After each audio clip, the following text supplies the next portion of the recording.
a game titled Deus Ex Machina Ragnarok, or Temroke for short. It was a game that hit #1 worldwide the moment it launched, ushering in a new era for VR gaming. Temroke dominated the global market, thrived brilliantly, and even secured Game of the Year awards. This was a legendary game that once boasted over 100 million concurrent players. However, its massive popularity gradually began to cool down. Temroke's rankings slowly slipped over time, and soon, the servers are set to shut down for good. A group of players is currently sitting together around a campfire. Right now, a few lines of in-game notifications appear before them. Greetings, this is Deus Ex Machina Ragnarok. The game will officially cease operations in 30 minutes. Do-hyun, also known as Kaiser, the #1 player in Temroke, shows no emotion on his face as he reads those lines. Beside him, Purpletaste mumbles with a hint of boredom, "This damn game. I used to pray every day for it to crash, and now it's actually shutting down." Purpletaste is ranked 5th in Temroke. Sword Emperor also frowns, replying with a sense of reluctant acceptance. "I feel the same way. Aside from being a piece of trash game, it was actually pretty fun. I don't get why it's closing." Sword Emperor is ranked 4th in Temroke. As soon as he finishes speaking, Keikaku Chicken adds, "It'd be weirder if it didn't shut down when Dragon Raids only drop brick bars." Keikaku Chicken is ranked 3rd in Temroke. Once he finishes, Sword Emperor asks irritably, "Do you always have to kill the mood like that?" He avoids his gaze while talking back. "Am I wrong though?" Sword Emperor scowls and continues grumbling, "I thought only that mask of yours was tacky, but turns out your way of talking is just as obnoxious." Keikaku Chicken reaches his limit and snaps back defiantly, "What, you wanna go? Let's solo." This attitude makes him so fed up he has to exclaim, "Typical, all you know is how to fight."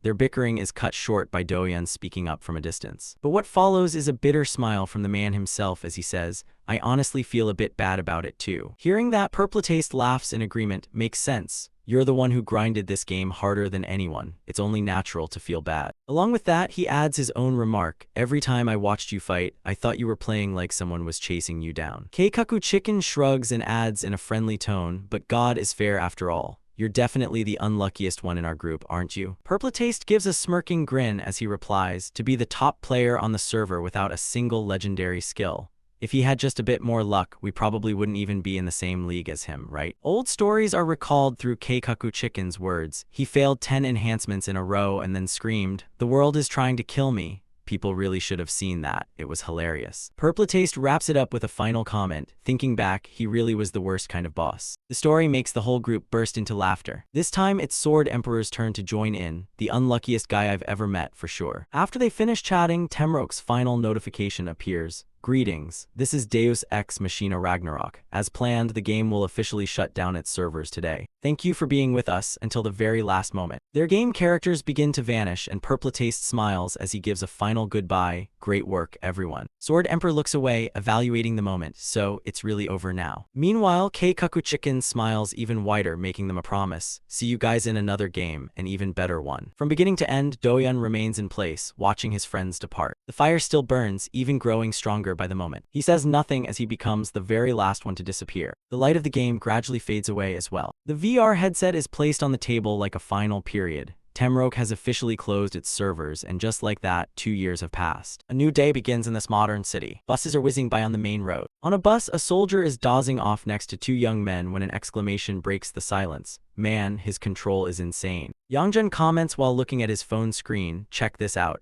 He's soloing the Demon King by himself." He scoffed, his eyes never leaving the phone screen. No doubt about it, the Executioner Organization's rankers are definitely the strongest. This time, Jimin, sitting next to him, adds with sparkling eyes, "Organization or not, I like the Empress more. That aura and the way she moves alone. She's like a total lone wolf." He looks at the other guy's phone screen and adds, "I bet no one can beat those two now, right?" Yongjun asks lazily, "Isn't there one more person?" Jimin can't help but wonder who. His attitude completely shifts when mentioning his idol, the strongest player from the Temroke era, the rank 1 Kaiser.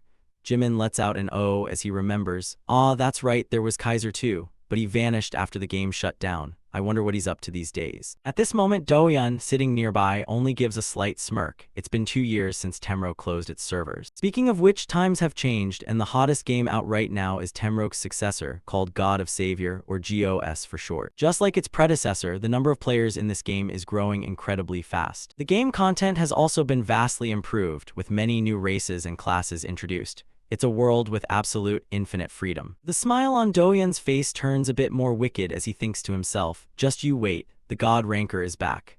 Kang Do-yeon, the former top player Kaiser of Temroke, has just been discharged with the rank of Army Sergeant. He is heading toward a high-rise apartment building. As soon as he gets home, Do-yeon rushes in and asks loudly, "Capsule? Where's the capsule?" His younger sister, seeing him arrive, can only remark, "What, you're home already?" She and their mother watch Do-yeon fly past them like a gust of wind as she adds, "You just got back and you're looking for the capsule immediately." Their mother's half-joking, half-serious complaint follows him. "When you were little, it was always, 'Mom, you only wanted me. I guess now that you're grown, you don't need anyone anymore." However, Do-yeon doesn't hear any of it, as he is busy observing the things set out in front of him. In the middle of the room stands a gaming pod. This is the one. I've only seen these on live streams until now, a VR capsule. Do-yeon presses his cheek against it, happily thinking about how he saved up bit by bit during his 18 months in the military to finally own one. His hand slides over the gaming pod, his heart filled with constant admiration. This feeling, these curves. Do-yeon doesn't waste a second and quickly opens it up. Once he's settled inside, he looks around and notes, even though it's used, it's actually pretty comfortable. Without wasting another moment, Do-yeon grabs the helmet and excitedly announces, "All right then, time for a test login." The connection process goes perfectly smooth as the game's voice prompts ring out, scanning retinas, verifying ID card. Very quickly, Do-yeon is through, ID card verified, sync complete.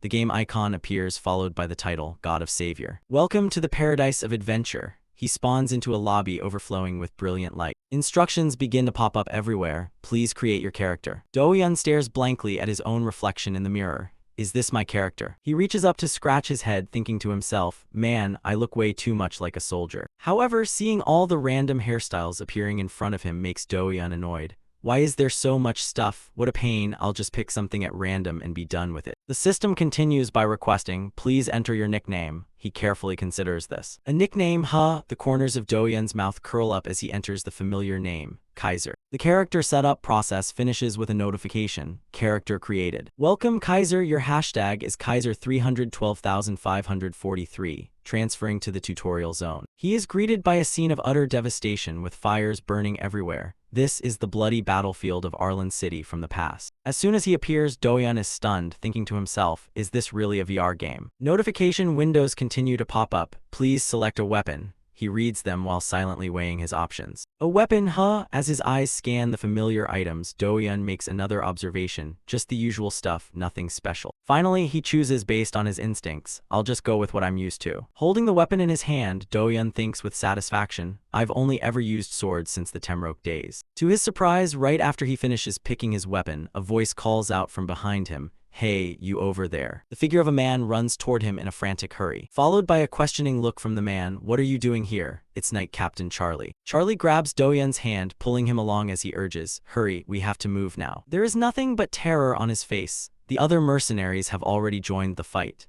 As he moves with Charlie, another notification appears. You have formed a party with Knight Captain Charlie. The two of them run quickly past the city walls, then head together into the interior of the castle. The sight before Do-yeon right now is a landscape littered with corpses. Charlie looks around with a grimace, muttering curses, so they finally conspired with the monsters. If the rumors are true, he's already made a pact with that beast. His tone turns dead serious as he adds, if we don't stop it right now, that thing is going to descend. Then Charlie begins to lead Do-yeon along with him. Hurry, this way is the fastest. He says nothing, merely following cautiously behind. Unexpectedly, as soon as they step through the doors, they are greeted by an arrow flying in from the distance. Charlie's footsteps stop instantly. He glares forward with irritation. On this side, a horde of monsters has appeared. Charlie quickly makes a declaration. They've swarmed all the way here. Let me handle these guys to clear the way. However, before he can even finish his sentence, Do-yeon has already lunged forward, sword in hand. One of the monsters in the pack lets out a roar of pure rage. His gaze doesn't waver for a second, focused entirely on the battle ahead. Seeing the monster swing its weapon, Charlie warns loudly, danger. Meanwhile, Do-yeon simply pivots on his heel with ease. And just like that, the monster's attack misses its mark. It is so shocked its eyes go wide. Now it's Do-yeon's turn to draw his sword for a counterattack. He unleashes a strike as smooth as cutting through silk. The expression on Do-yeon's face doesn't change even the slightest bit. Taking advantage of the momentum, he immediately pushes forward. The monsters, seeing their comrade taken down in a flash, can't help but feel panic. A few others, ferocious and seemingly unaware of the danger, charge straight at him. They attack, but once again they fail. Do-yeon cocks his leg, preparing to strike back. His knee smashes directly into its jaw. The monster moans in absolute pain when they see their companions getting taken down. The surviving monsters can't help but feel a shiver down their spines. They are so scared they turn pale, yet Do-yeon has no intention of letting a single one of them go. He charges forward powerfully and delivers the finishing blow. Only then do Do-yeon's footsteps finally slow down. The last of the monsters have finally breathed their last. He flicks his sword to shake off the blood still clinging to the blade. Then Do-yeon lets out a satisfied smile, thinking to himself,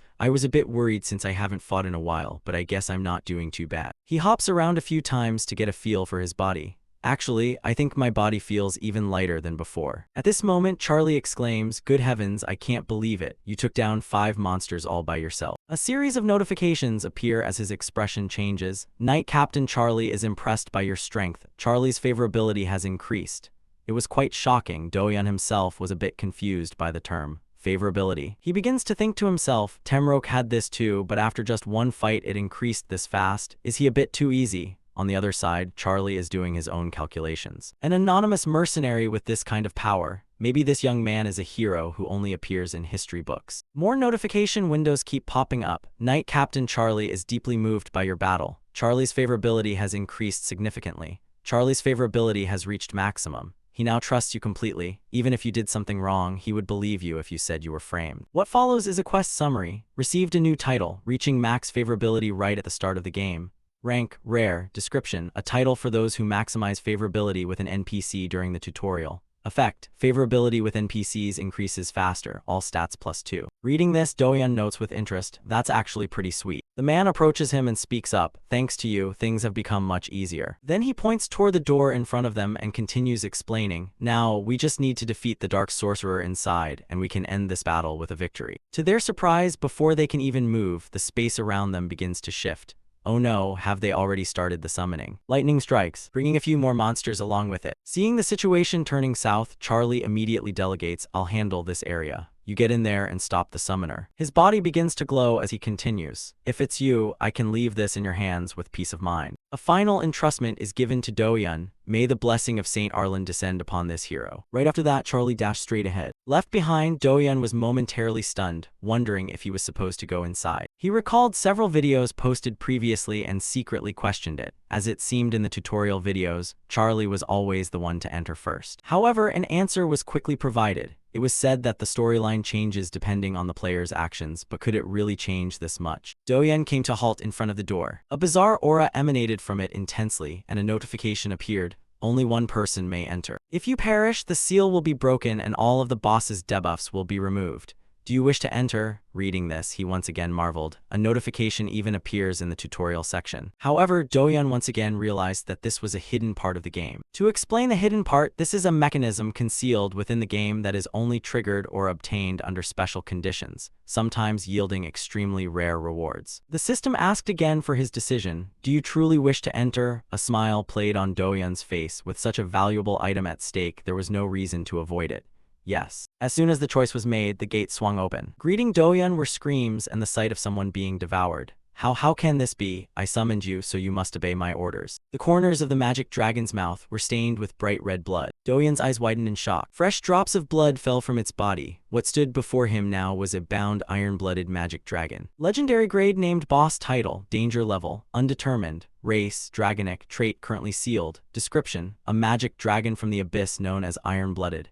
It is currently held by chains and its entire power is sealed, so its physical movements are severely restricted. Do-yeon's mouth hung open as if he couldn't believe what was before him. A legendary grade boss. Speaking of God of Savior, this game copied a great deal from its predecessor, Deus Ex Machina, Ragnarok. One of those things was the hierarchy system. This hierarchy includes tiers such as Epic and Legend. The special thing is that these ranking rules are also used for boss monsters, but the most exceptional among them are the unique monsters granted their own individual names. And currently, the chained iron-blooded magic dragon is a boss with its own name. The magic dragon raised its head to observe Do-yeon, then suddenly let out a roar. The power of this roar was aimed directly at him, and several notification windows appeared one after another. You have heard the roar of the imprisoned iron-blooded magic dragon. Your physical capabilities have decreased due to the roar of an overwhelmingly powerful entity. Movement speed has been reduced by 20%. Attack speed has been reduced by 20%. Defense stats have been reduced by 30%. magic resistance has also been reduced by 25%. Doyun grimaced in annoyance, secretly wondering, are you kidding me? Is this some kind of sick joke? He observed the magic dragon's body and wondered if its stats were supposedly sealed. Would it really make a difference? Doyun's gaze dropped to its feet. If he were swiped by those giant claws, it would definitely be an instant death. However, he also tried to remind himself, I'm used to this kind of chaos. Things like this happened all the time back in Temro. Combat memories from when he played the old game resurfaced, and like every time before, he made only one decision. The aura surrounding Doyun shifted just like that. It's either live or die. He suddenly opened his eyes when he sensed something was off. Out of nowhere, the magic dragon launched an attack. Forcing Doyun to retreat to dodge, his feet skidded a long distance across the floor before coming to a stop. Taking advantage of the momentum, Doyun slashed a line across its leg. The magic dragon let out a cry of pain. Meanwhile, he himself struggled to hold his ground. As the shadow of the magic dragon loomed over his head, Doyun immediately retreated. He quickly moved out of its attack range. However, after successfully counterattacking, Doyun was also pushed back, his brows furrowing. Doyun observed the magic dragon's health bar and mentally assessed. 120 HP / 999,880. It only lost 120 health after 2 hits. But then he just let out a long, self-mocking sigh. It's exactly what they said on the forums, this difficulty level is absolute garbage. They had declared to one another, what makes you think you can defeat a named boss? Are you guys crazy? That's impossible. It wasn't even designed to be destroyed by you. While diligently attacking, Doyun remembered those comments. Don't even mention the iron-blooded magic dragon or whatever that hellish thing is again. It gives me the chills, honestly, it's scary as hell. Besides him, others were still wondering. Wait, is there really no way to kill it? I see someone dealing damage to it over there. No way, it's hopeless. Even the destroyer couldn't take it down. Doyun continuously swung his sword, dealing damage despite the casual, scattered chatter. I think the programmers just let it take damage for a bit of realism. Wow, you actually thought about attacking it. I just stood there frozen until I died. His efforts quickly brought about a new wave of discussion. What the hell is that? Its name just changed, right? The fatting of intellect. What on earth is happening? Wait, did it really change? Do their names usually change automatically like that? A flurry of comments appeared. A game bug. No way, it's run by something much smarter than Alpha. Then what's the reason? Don't tell me someone actually killed it. Huh, for real, how the hell could a level 1 player kill a leader? You mean someone just took down a boss that even the destroyer lost to? Who is it? The sword in Doyun's hand once again plunged into the magic dragon's foot, hard enough to draw blood. The magic dragon let out a pathetic roar. Its massive body fell powerlessly to the ground. Following that was the appearance of several notification windows. You have defeated the bound iron-blooded magic dragon. You are the first person to defeat a boss in the tutorial. You have single-handedly defeated a legendary grade named boss. This feat will be recorded in history. Your reward is. Doyun, meanwhile, was busy gasping for air after the exhausting battle. Simply unbelievable. He grumpily noted to himself, truly a monster as terrifying as a nightmare. While pulling the sword out of its body, Doyun muttered, the first one, huh? He glanced elsewhere and thought, that means even those bastards couldn't kill it. In his heart, Doyun was remembering his old friends. Those damn developers, this thing is considered something people are supposed to clear. What a trash game, just throw it away, damn it. The corners of his mouth curled into a smile as he wondered, I wonder how they're doing now. Several notification windows appeared, catching Doyun's attention. You have just received the title, First Dragon Slayer. Talents will be formed based on your playstyle and achievements. Following that were a series of newly unlocked skills. The talent Weapon Master has appeared.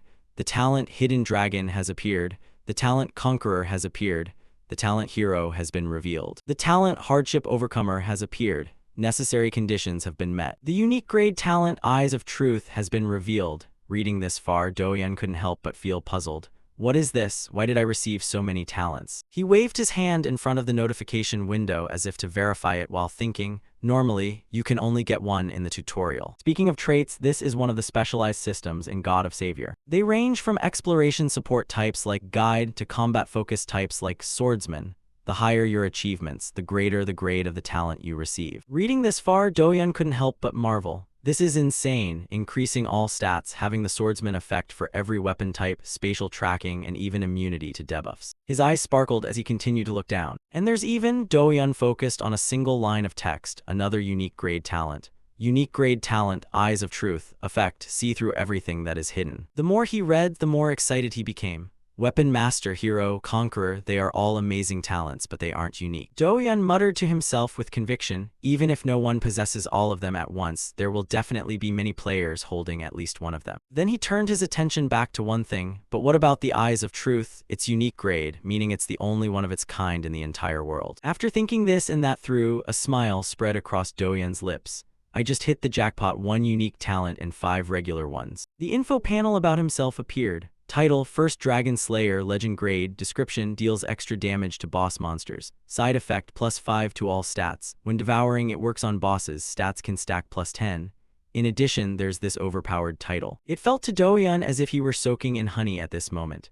God, this is wonderful, so sweet. I never thought someone with rotten luck like mine could get an opportunity like this. However, his train of thought was interrupted by a noise from outside. On this side, Charlie also turned his head toward the door, as if he couldn't believe his eyes. He stuttered out a cry. Then Charlie slowly took a few steps forward. On this side, Doyan was still dazed. Once he stepped inside, he finally spoke. I am certain I heard the roar of a beast. Is it true that you defeated that creature? He looked at Charlie and nodded in admission.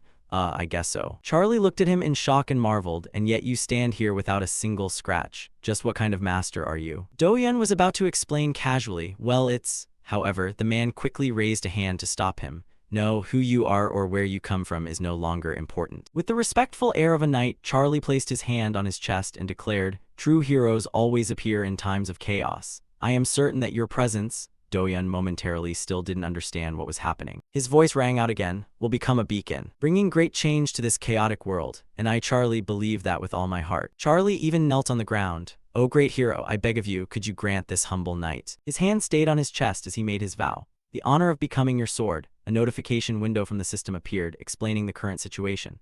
Charlie, the Knight Commander of Castle Arlen, wishes to swear loyalty to you. If you agree, Charlie will renounce his title of commander and become Kaiser's subordinate. The master will receive all corresponding benefits from him. Doyan's eyes widened, his heart marveling. You've got to be kidding me. Following that was the system's explanation. However, since he has long since passed away, you will not receive any benefits even if you become his master.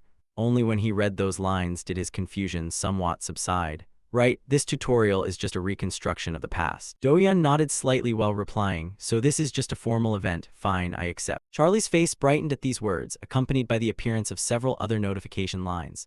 You have accepted Charlie's oath. You will forever be the master in the memory of Knight Commander Charlie. The battle recorded in history as the tragedy of Castle Arlen will now be remembered as a final victory in Charlie's mind. He will rest in peace and look forward to a better future. Doyan silently observed what was before him. Rest in peace, huh? Light suddenly appeared along with an instruction. You will soon be taken to the Pantheon. That blue beam of light formed a gate. At that moment, Charlie spoke up from behind. My master. The question he asked was full of anticipation. Where is our next destination? Doyan turned his head back while thinking, our next destination, huh? He flashed a smile and explained, either way, this is a harsh world. Doyan's face became more serious as he declared, so, we will go wherever we need to go. Charlie's eyes lit up hearing these words. Wherever we need to go, you say. Blue light enveloped the two of them. The system continued to notify, preparing for teleportation. You will be taken to the Pantheon in 5 seconds. 5-4. Suddenly, Charlie thrust an item into Doyan's hand. Master, please accept this. Doyan looked at it confused. What is this? The system's countdown was still ringing out. You have received an item. On Charlie's lips was a look of complete satisfaction.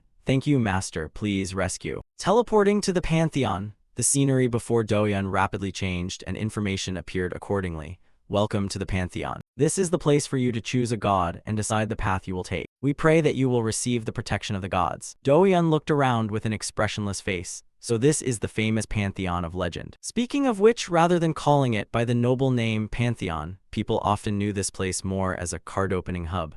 A unique feature of CTC that had made many players laugh and cry in equal measure. This was the place where the divine gacha began. You are only permitted to serve one single god, and your profession will depend entirely on the god you choose. Furthermore, because everything in the game CTC is clearly ranked, the gods also have their own distinct tiers. Epic gods, heroic gods, and legendary gods. As for the epic gods, they were originally entities who became gods through stories passed down by people since ancient times. Heroic gods, on the other hand, are humans who were hailed as heroes in the past and then ascended to the Pantheon to join the ranks of the divine. The final tier is legendary gods, those who wrote their own legends, such as Zeus from Greek-Roman mythology, or Odin of Norse mythology. Both belong to this group. Naturally, the further down the tiers go, the higher the quality. At this moment, several notification lines from the system appeared. Each card will hide a different god inside. Please choose the god you wish to follow and assist. Doyan, seeing the sheer number of them, couldn't help but marvel. Wow, there are so many choices here. He decided to just close his eyes and pick one at random. His luck was never good anyway, so there was no need to be too greedy. To his surprise, among the pile of cards, there was a point of light that stood out. Why is that card over there glowing with such a bright golden light? Along with that came the activation of a skill. The skill Eyes of Truth has been activated. Doyun's eyes widened as he muttered, repeating what he had just read, to see through what is being hidden. Then came a marveling thought. This power is beyond imagination. He looked at the glowing card in front of him and began calculating the possibilities. If this is true, then from now on, every time I open a card pack, I'll always have victory in the palm of my hand. Memories of when he played the game with other teammates kept surfacing. How is it that your luck is so pathetically tragic? Everything else is fine, but as for your luck. When Doyun remembered it, he couldn't help but feel a bit hurt. In the past, I used to just laugh it off, but do you have any idea how bitter I truly felt inside? His gaze settled on the glowing card before him.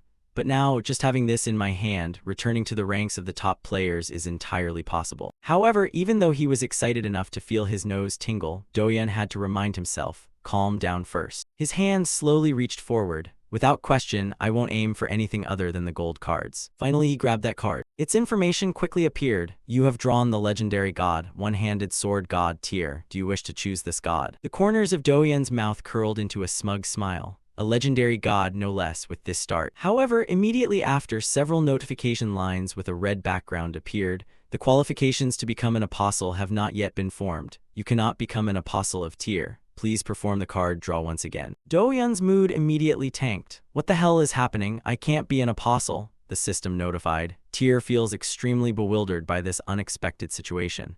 He cautiously calculated. The vessel to contain the power has not been created yet. Doyun had to admit to himself that he had never heard of or seen such a strange case before. Finally, a flash of insight struck him. Wait a minute, a vessel for power. Doyun recalled the events of the previous day. Usually, after a player is killed by the magic dragon, a goddess appears to bestow an oracle. His line of thought continued to develop. However, because I defeated the red dragon, the goddess didn't show up.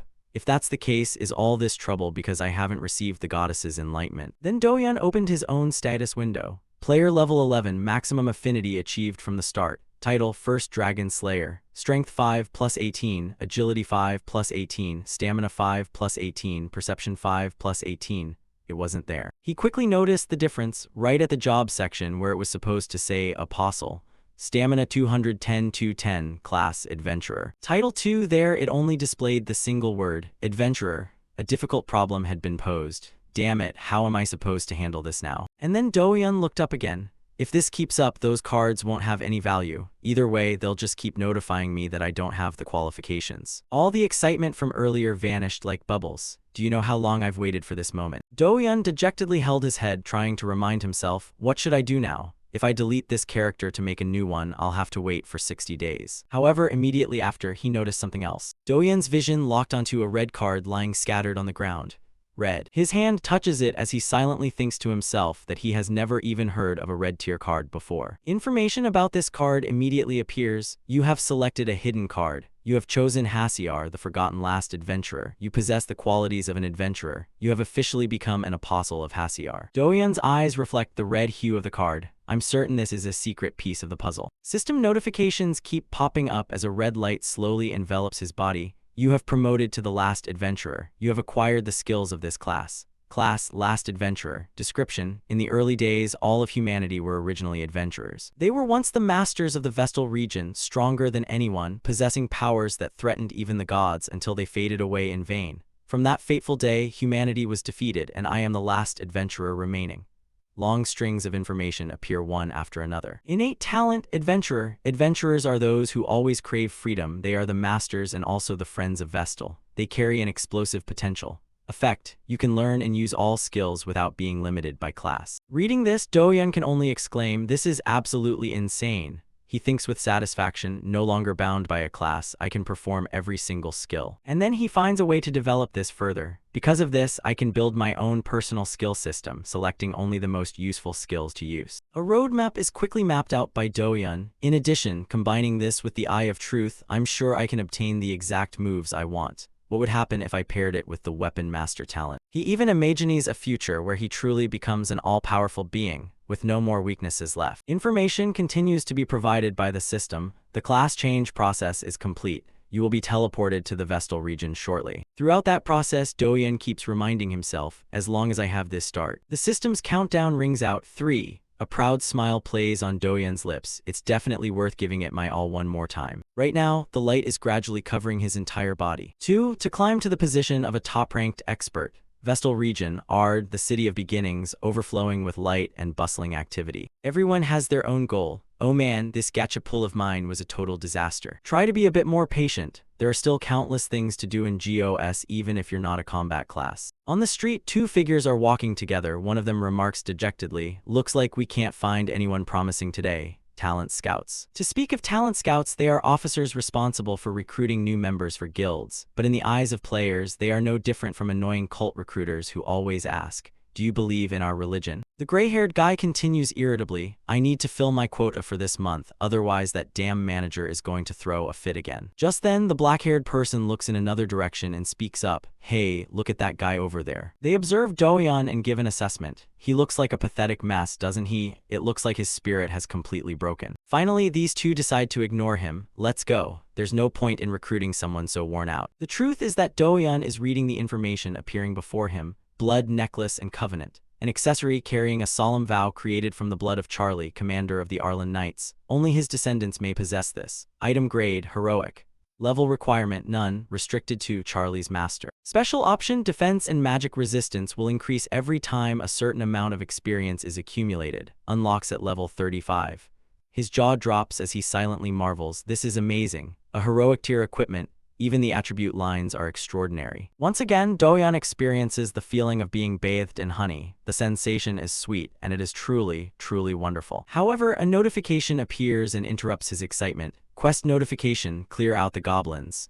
Doyeon reads it while mumbling, "A quest to kill goblins, huh?" Not only him, but many others receive the same notification. Clear out goblins. Difficulty, normal. Description, a request commissioned by Dante, a veteran hunter in the Ard region. Defeat goblins, 0-40. Reward, 80 silver and a certain amount of experience. Risk, Dante's favorability may decrease. Time limit, 24 hours. Each of them has a different reaction. This is a hunting quest. Awesome, what a stroke of luck, I don't even have to bother waiting in line anymore. From a distance, Dante stands on a high platform, waving his hand cheerfully. "Then I'm counting on you guys. Hunter Dante is asking you to please purge all those stupid goblins for me, okay?" As soon as they receive the quest, those present immediately begin forming groups, looking for teammates, forming a party here. Anyone want to do the Beast Gathering quest together? Looking for a party, need a tank, DPS, and support to grind straight to level 12. Doyeon looks around and cautiously evaluates the situation. It seems everyone is joining parties to get the job done. From behind, a group of 3 people approaches him with a proposal. "Sorry to bother you, but our group plans to grind quickly to level 12. Do you want to come along?" Their faces wear a friendly smile. "Let's play together to get the party bonus. Come on, let's go hunt them together." Doyeon considers this offer very seriously. Forming a party, that actually makes a lot of sense. He knows very well that not only does hunting become much easier with teammates, but if you factor in the bonus experience, hunting in a group is almost a mandatory requirement. Doyeon doesn't waste time and quickly agrees, "Sounds good to me, let's form a team." The party shield is the best has been successfully established. Party shield is the best. Level 1 My Han Chu Di, level 1 Yu Bin Gong, level 1 Kaiser. When he sees Doyeon's name, shield is the best quickly remarks, "Are you a fan of Kaiser too?" And My Han Chu Di follows up curiously, "Kaiser, who is that?" Yu Bin Gong, sitting nearby, kindly explains, "He was someone who held the #1 spot back in the Temroke days." Her eyes light up after she realizes, "Ah, I see, you must be a hardcore fan of Kaiser then, even your name is set as Kaiser." From beginning to end, Doyeon only manages a sheepish smile without saying a word. Their spirits are high. "Well then, shall we set off? Let's all hit level 12 as fast as we can." "Let's go," he reluctantly follows along. Very quickly, the battle breaks out. Shield is the best has inflicted a debuff on a blue goblin. The blue goblin has been stunned for 1 second. He successfully launches an attack and turns back to signal, "I just landed a trap. Everyone, focus your attacks on it." Yu Bin Gong calls out loudly while firing arrows. "My Han Chu Di." She understands the signal and immediately joins the attack with a magic orb. The 2 of them deal damage together and quickly take down the goblin. "You have successfully defeated a blue goblin." Seeing their comrade fall, the rest of them are half panicked and half enraged. They decide to charge forward, risking their lives. However, once again, successfully acts as the team's shield. Yu Bin Gong's voice rings out, "Block the attack." And My Han Chu Di follows up, "Brother, use your shield." Shield is the best, uses his strength to hold back the blue goblins and shouts, "Hurry up and finish it off." However, the other 2 members hesitate. "Wait a second, my skill is still on cooldown." At this moment, the silhouette of another blue goblin appears from behind. Shield is the best, jaw drops at the sight. A smug smile spreads across its face. It is certain that this sneak attack will succeed. However, there is also movement on the ground. Doyan lunges forward and takes down the blue goblin with a single slash. You have just defeated a blue goblin. Shield is the best is visibly stunned. You bin gong. And my hand Chu Di also wears the exact same expression. Doyan lands gently after taking down that blue goblin. However, just a second later, he lunges forward again. Next, Doyan blurs through the crowd of goblins, accompanied by several notifications. You have just defeated a blue goblin. You have just defeated a blue goblin. The party members seeing this massacre are visibly excited. That's amazing. Great job, Kaiser. Kaiser is truly #1. After finishing everything up, Doyan finally sheathes his sword. Shield is the best appears from behind with a smile. Great work, everyone. Well done. You guys are really skilled. He even begins to dream, if we keep up this performance, we'll soon reach. Before he can finish his sentence, Shield is the best urgently warns, Kaiser, behind you. A pack of blue goblins emerges from the forest side. They all bear ferocious expression. Seeing the overwhelming numbers, Shield is the best immediately suggests a retreat.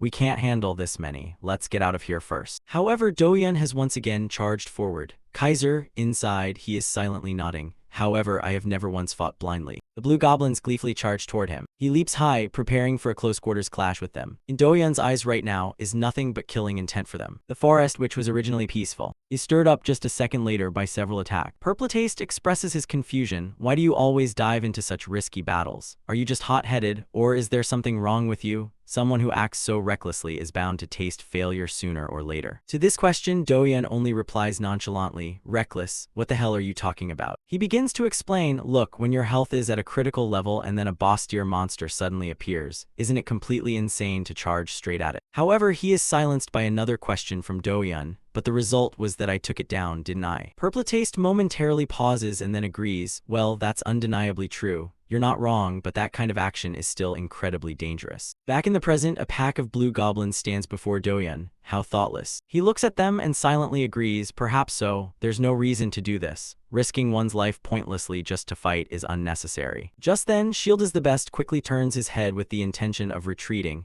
We don't have enough strength to deal with them. I'm pulling back right now. However, Doyan has already lunged forward. Kaiser, in his heart, he is silently assessing, and yet, I have never once fought blindly. The blue goblins gleefully charge toward him. The two sides quickly clash. Doyan's eyes now shine with a red light. I fight simply because I am certain I will win. The forest, which was originally peaceful, is stirred up just a second later. You have just used the skill Crush. Doyan continuously attacks the pack of blue goblins. Notifications from the system appear incessantly. A critical hit has been landed. You have successfully defeated a blue goblin. Through the item distribution, Kaiser has received a blue goblin hide. In the middle of the fight, he glances back. Currently, only a single blowgun poison goblin remains. Doyan's feet shift direction, and then he targets them for an attack. I believe I can do it. A series of strikes as smooth as cutting through silk are unleashed. The blue goblin with the blowgun prepares to launch another sneak attack. Doyan is slashing through its comrades when a projectile flies toward him. The skill Fluidity is activated, bypassing the innate talent effect using indomitable will to break through all limits.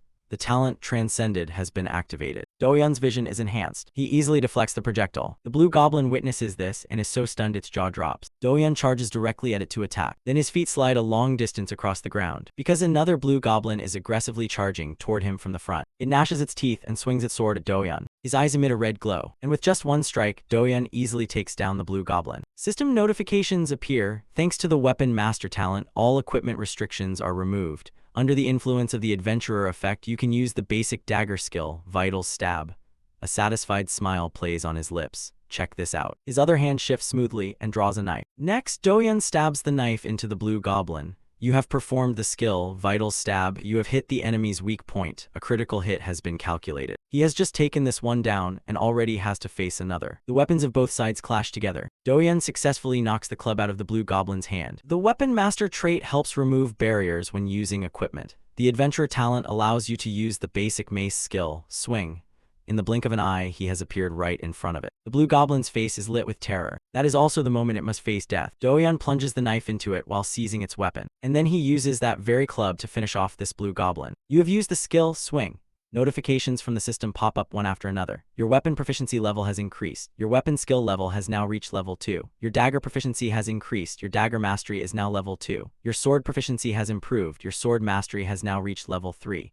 This seems to be working out pretty well. Looking at the battlefield he created, Doyun can't help but marvel. I thought I would only be able to learn skills without restrictions, but I didn't expect to be able to use them this effectively right away. His face becomes extremely excited. This truly exceeds my expectations. Behind him is still watching. He looks like he can't believe what is happening. What the hell is going on? This is ridiculous. The truth is something everyone knows well. Even an experienced party would struggle to hunt an entire pack of goblins like that. Shield is the best continues to observe Doyun, but he cleared them all out by himself. His name catches his eye. ID Kaiser. Kaiser, Shield is the best wonders to himself in confusion. I really can't believe it. Could this be that Kaiser? But immediately after, he quickly denies it. No, there's no way. Because everyone knows that he was a genius expert who vanished from the scene for the past 2 years. What the hell would Kaiser be doing here now? Since Temrok shut down, no one has heard any news about him, and now he just happens to show up in my group today. It doesn't make any sense at all. Shield is the best feels more and more confused. So who exactly is this guy? However, Doyun is busy enjoying the victory. Aha, this is great, truly great. His somewhat eccentric expression makes Shield is the best feel uneasy. He looks a bit crazy, doesn't he? A blue light suddenly appears. Doyun watches as the blue goblins slowly vanish and quickly understands.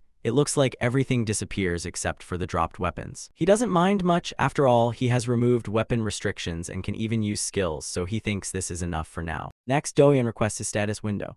His information appears almost instantly. Player Kaiser, level 4, HP 300-350, MP 200-150, Stamina 230-140, Class Last Adventurer, Apostle of Class, Titles 2 maximum favorabilities from the start, the First Slave, Strength 5+18, Agility 5+20, Constitution 5+19, Perception 5+18. Magic 5+18, remaining points 15. I've gained 3 levels in a single hunting trip. Doyun leisurely reviews the information sheet. Even though I'm not limited by any weapon type, my core foundation is still using the sword. I'll put 9 points into strength, 8 points into agility, and the rest into perception. In his mind are calculations. The other stats have been temporarily boosted by the titles in Charlie's necklace. An exclamation from behind catches his attention. My god, Kaiser, that performance just now was absolutely insane. The party members were all filled with admiration. I'm officially your biggest fan now. Kaiser, you're seriously the best. Shield Esthebist couldn't help but wonder, with strength at this level, are you really that legendary Kaiser? Yubingong, standing nearby, quickly cut in. Come on, that person hasn't been active for a very long time. How could he suddenly make a comeback like this? However, he still defended his own opinion, but after seeing him fight with my own eyes, it's the most logical explanation.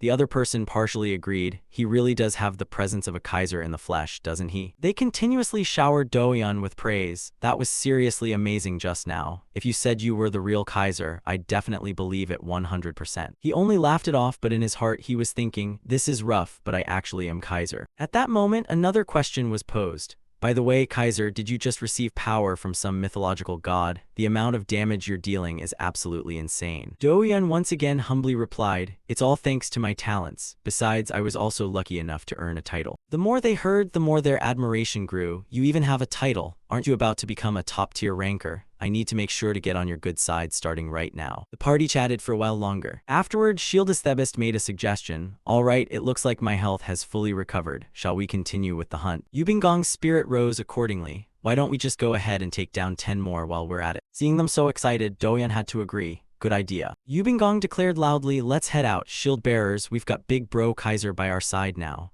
Mihinchudi also excitedly agreed, let's go. Only Doyun's gaze changed, because the voices of the past unconsciously echoed back. Hurry it up now, Keikaku Chicken and Purple Taste had noisily discussed with each other before. But first, we need to gather the essentials. Either way, Kaiser will handle everything. He's a pro after all. Sword was also annoyed by this attitude. Hey, we're ranked players too, you know. Keikaku Chicken talked back. A ranker like you's still acting stuck up. Sword Emperor got even angrier. What? Who did you just talk to? Doyun looked up at the sky and wondered, so what? I wonder what the others are up to now. To his surprise, another info panel appeared before him. Emergency quest, Mutant Goblin Blood, rarity, rare. Description, this quest is commissioned by Kalda, an alchemist who has lived for centuries. Recently, he has been secretly monitoring the mutant goblins and seems to have found something to help him. Collect fresh blood from the mutant goblin warrior residing in the caves of Ard Forest. Defeat mutant goblin warrior 01. Mutant goblin warrior blood 01. Completion reward 1 gold. A certain amount of experience points and a silver ring crafted by Kalda himself. Failure penalty, Kalda's affinity may decrease. Time limit, none. Doyun's expression shifted just like that. A mutant goblin warrior, Doyun's party quickly arrived before a massive cave. Yubingong was the first to speak. I'm feeling so nervous.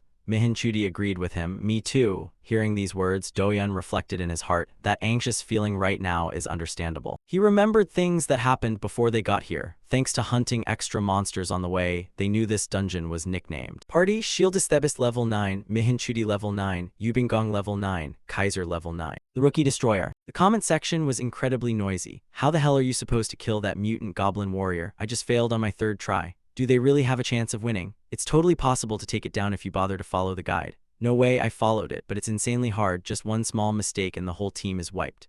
Then what's the point of playing?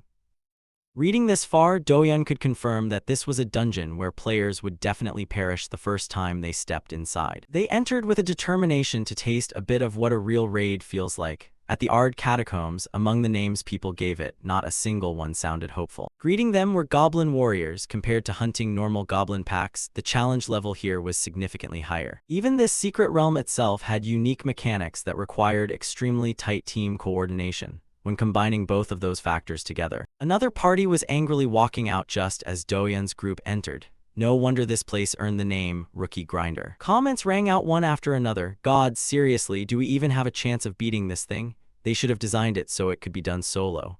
I just want to punch my party members in the face every time they mess up. Mihinchudi listened and muttered, it seems like it's going to be very arduous. Shieldesthebis followed up with an air of determination. Even if it's hard, we have to overcome it. If we can't clear this place, we won't have a chance to join any of the upcoming raids. Doyun hadn't taken his eyes off his teammates this whole time. He's right. He recalled several discussions on the forums. Even corporations, when faced with a choice, even businesses if they had to choose, all followed the forum rules. Recruiting members for Guild Plus. Requirement: must have defeated Goblin Warrior Hero rank or above level 10, 24 views. Guild Umbrella Recruiting. Need to clear Goblin Warrior looking for Healer Galler 2,359 views. Gable Recruiting. Need to kill Goblin Warrior looking for Healer or Tank Galler 15,578 views. So, would they choose such a different game? A few other members wondered, do we absolutely have to kill that Goblin Warrior? If you don't, you won't be able to join any guild or party.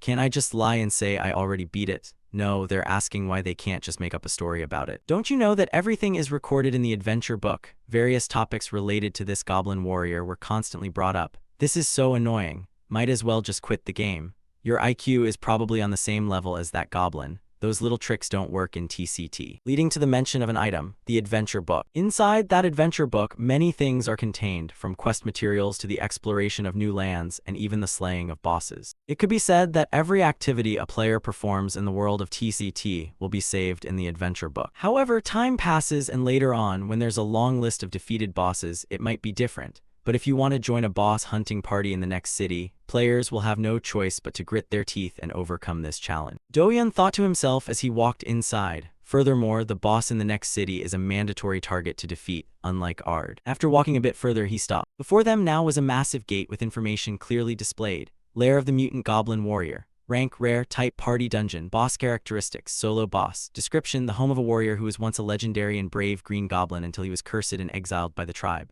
Limit: 4 players. Level requirement: under level 10. Doyun finally turned his head back and declared, well then, shall we start heading in? The other members, though still anxious, agreed. All right, I'm ready. Mihinchudi even added, I've studied the strategy guide more than 10 times. I'll do my best not to make any mistakes. However, right after they uttered those words, the atmosphere abruptly fell silent. The 4 of them just looked at each other until Shieldesthebis remembered his duty. He stepped forward, then placed a hand on the door and declared, well then, I'll start heading inside now. A notification from the system quickly appeared. Party leader Shieldesthebis is requesting to enter the lair of the mutant goblin warrior. Do you agree? This time Yubingong declared loudly, let's go. Mihinchudi also determinedly stepped up. Doyun agreed with visible excitement. Information from the system continued to appear, checking the number of participating members, confirming level for entry. Once successfully confirmed, the door opened for them, entering the territory of the mutant goblin warrior. The excitement was becoming increasingly clear on Doyun's face. It's been a while since I've done this, time to warm up a bit. The whole group stood at the entrance, solemnly observing the surrounding space, then slowly moved forward. The torches on the wall were lit all at once. The target to be conquered also quickly appeared. Mutant Goblin Warrior, health 20,000/20,000.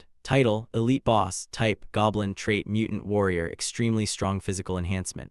Once the greatest of the tribe, but a curse transformed his skin color and robbed him of his reason. He was exiled after causing a mad massacre. This goblin warrior had a leering, distorted grin on his face. He let out a threatening roar. The ceiling shook because of it. Shieldesthebis saw this and noted, so this is an elite boss. Mihinchuti couldn't help but feel a bit worried. This is. Until Doyen's voice rang out, it's charging. The goblin warrior aimed at them and attacked, while at the same time, Shieldesthebist made an observation. No matter how talented Kaiser is, he can't protect all three of us. Next, Shieldesthebist observed the remaining two members of the party. At least. Finally, he made a decision. I need to perform well myself. The goblin warrior continuously showed off his might. A command was given just like that. Everyone scatter. They quickly moved in several different directions. While moving, Shieldesthebist carefully observed the first mechanic. Charge. Right as he thought of it, the goblin warrior dashed forward. Its head slammed into the rock. A notification from the system appeared. The mutant goblin warrior is stunned for 2 seconds. Yubingong and Mihinchuti took advantage of the opportunity to cast magic. The attacks from the two of them hit the mark. However, the goblin warrior didn't budge at all. Shieldesthebist's eyes widened because of that. He gritted his teeth as he looked at the greatsword in its hand. The goblin warrior swung down a blow. Shieldesthebist struggled to defend. He even triggered an innate skill. The skill Guardian has been activated. A notification from the system appeared. Defense, health, and stamina stats will increase when teammates stand behind you.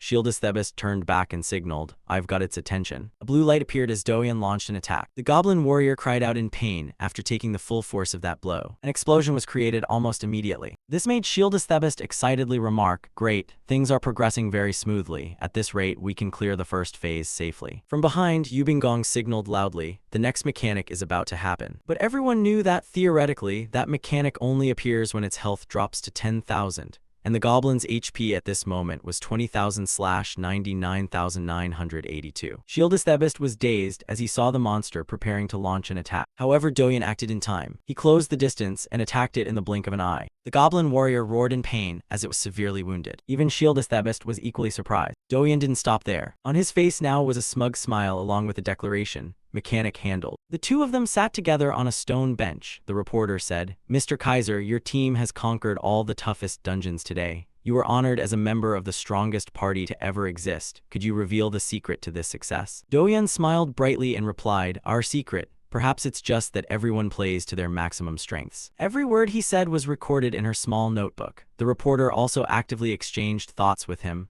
Normally, a standard team composition includes 4 key positions: tank, damage dealer, healer, and support. She wondered about one thing, however, I noticed that your party is missing a tank. Is it feasible to go on raids without that position? Speaking of this issue, Doyen had a thought. A tank, they certainly play a very important role. Doyen had also considered looking for someone, but the role was so big that no one had taken it yet. They have to face the boss directly, block its attacks, and soak up all the damage. That is an essential responsibility. Because he felt that he was the missing piece, that's why I took on that role myself.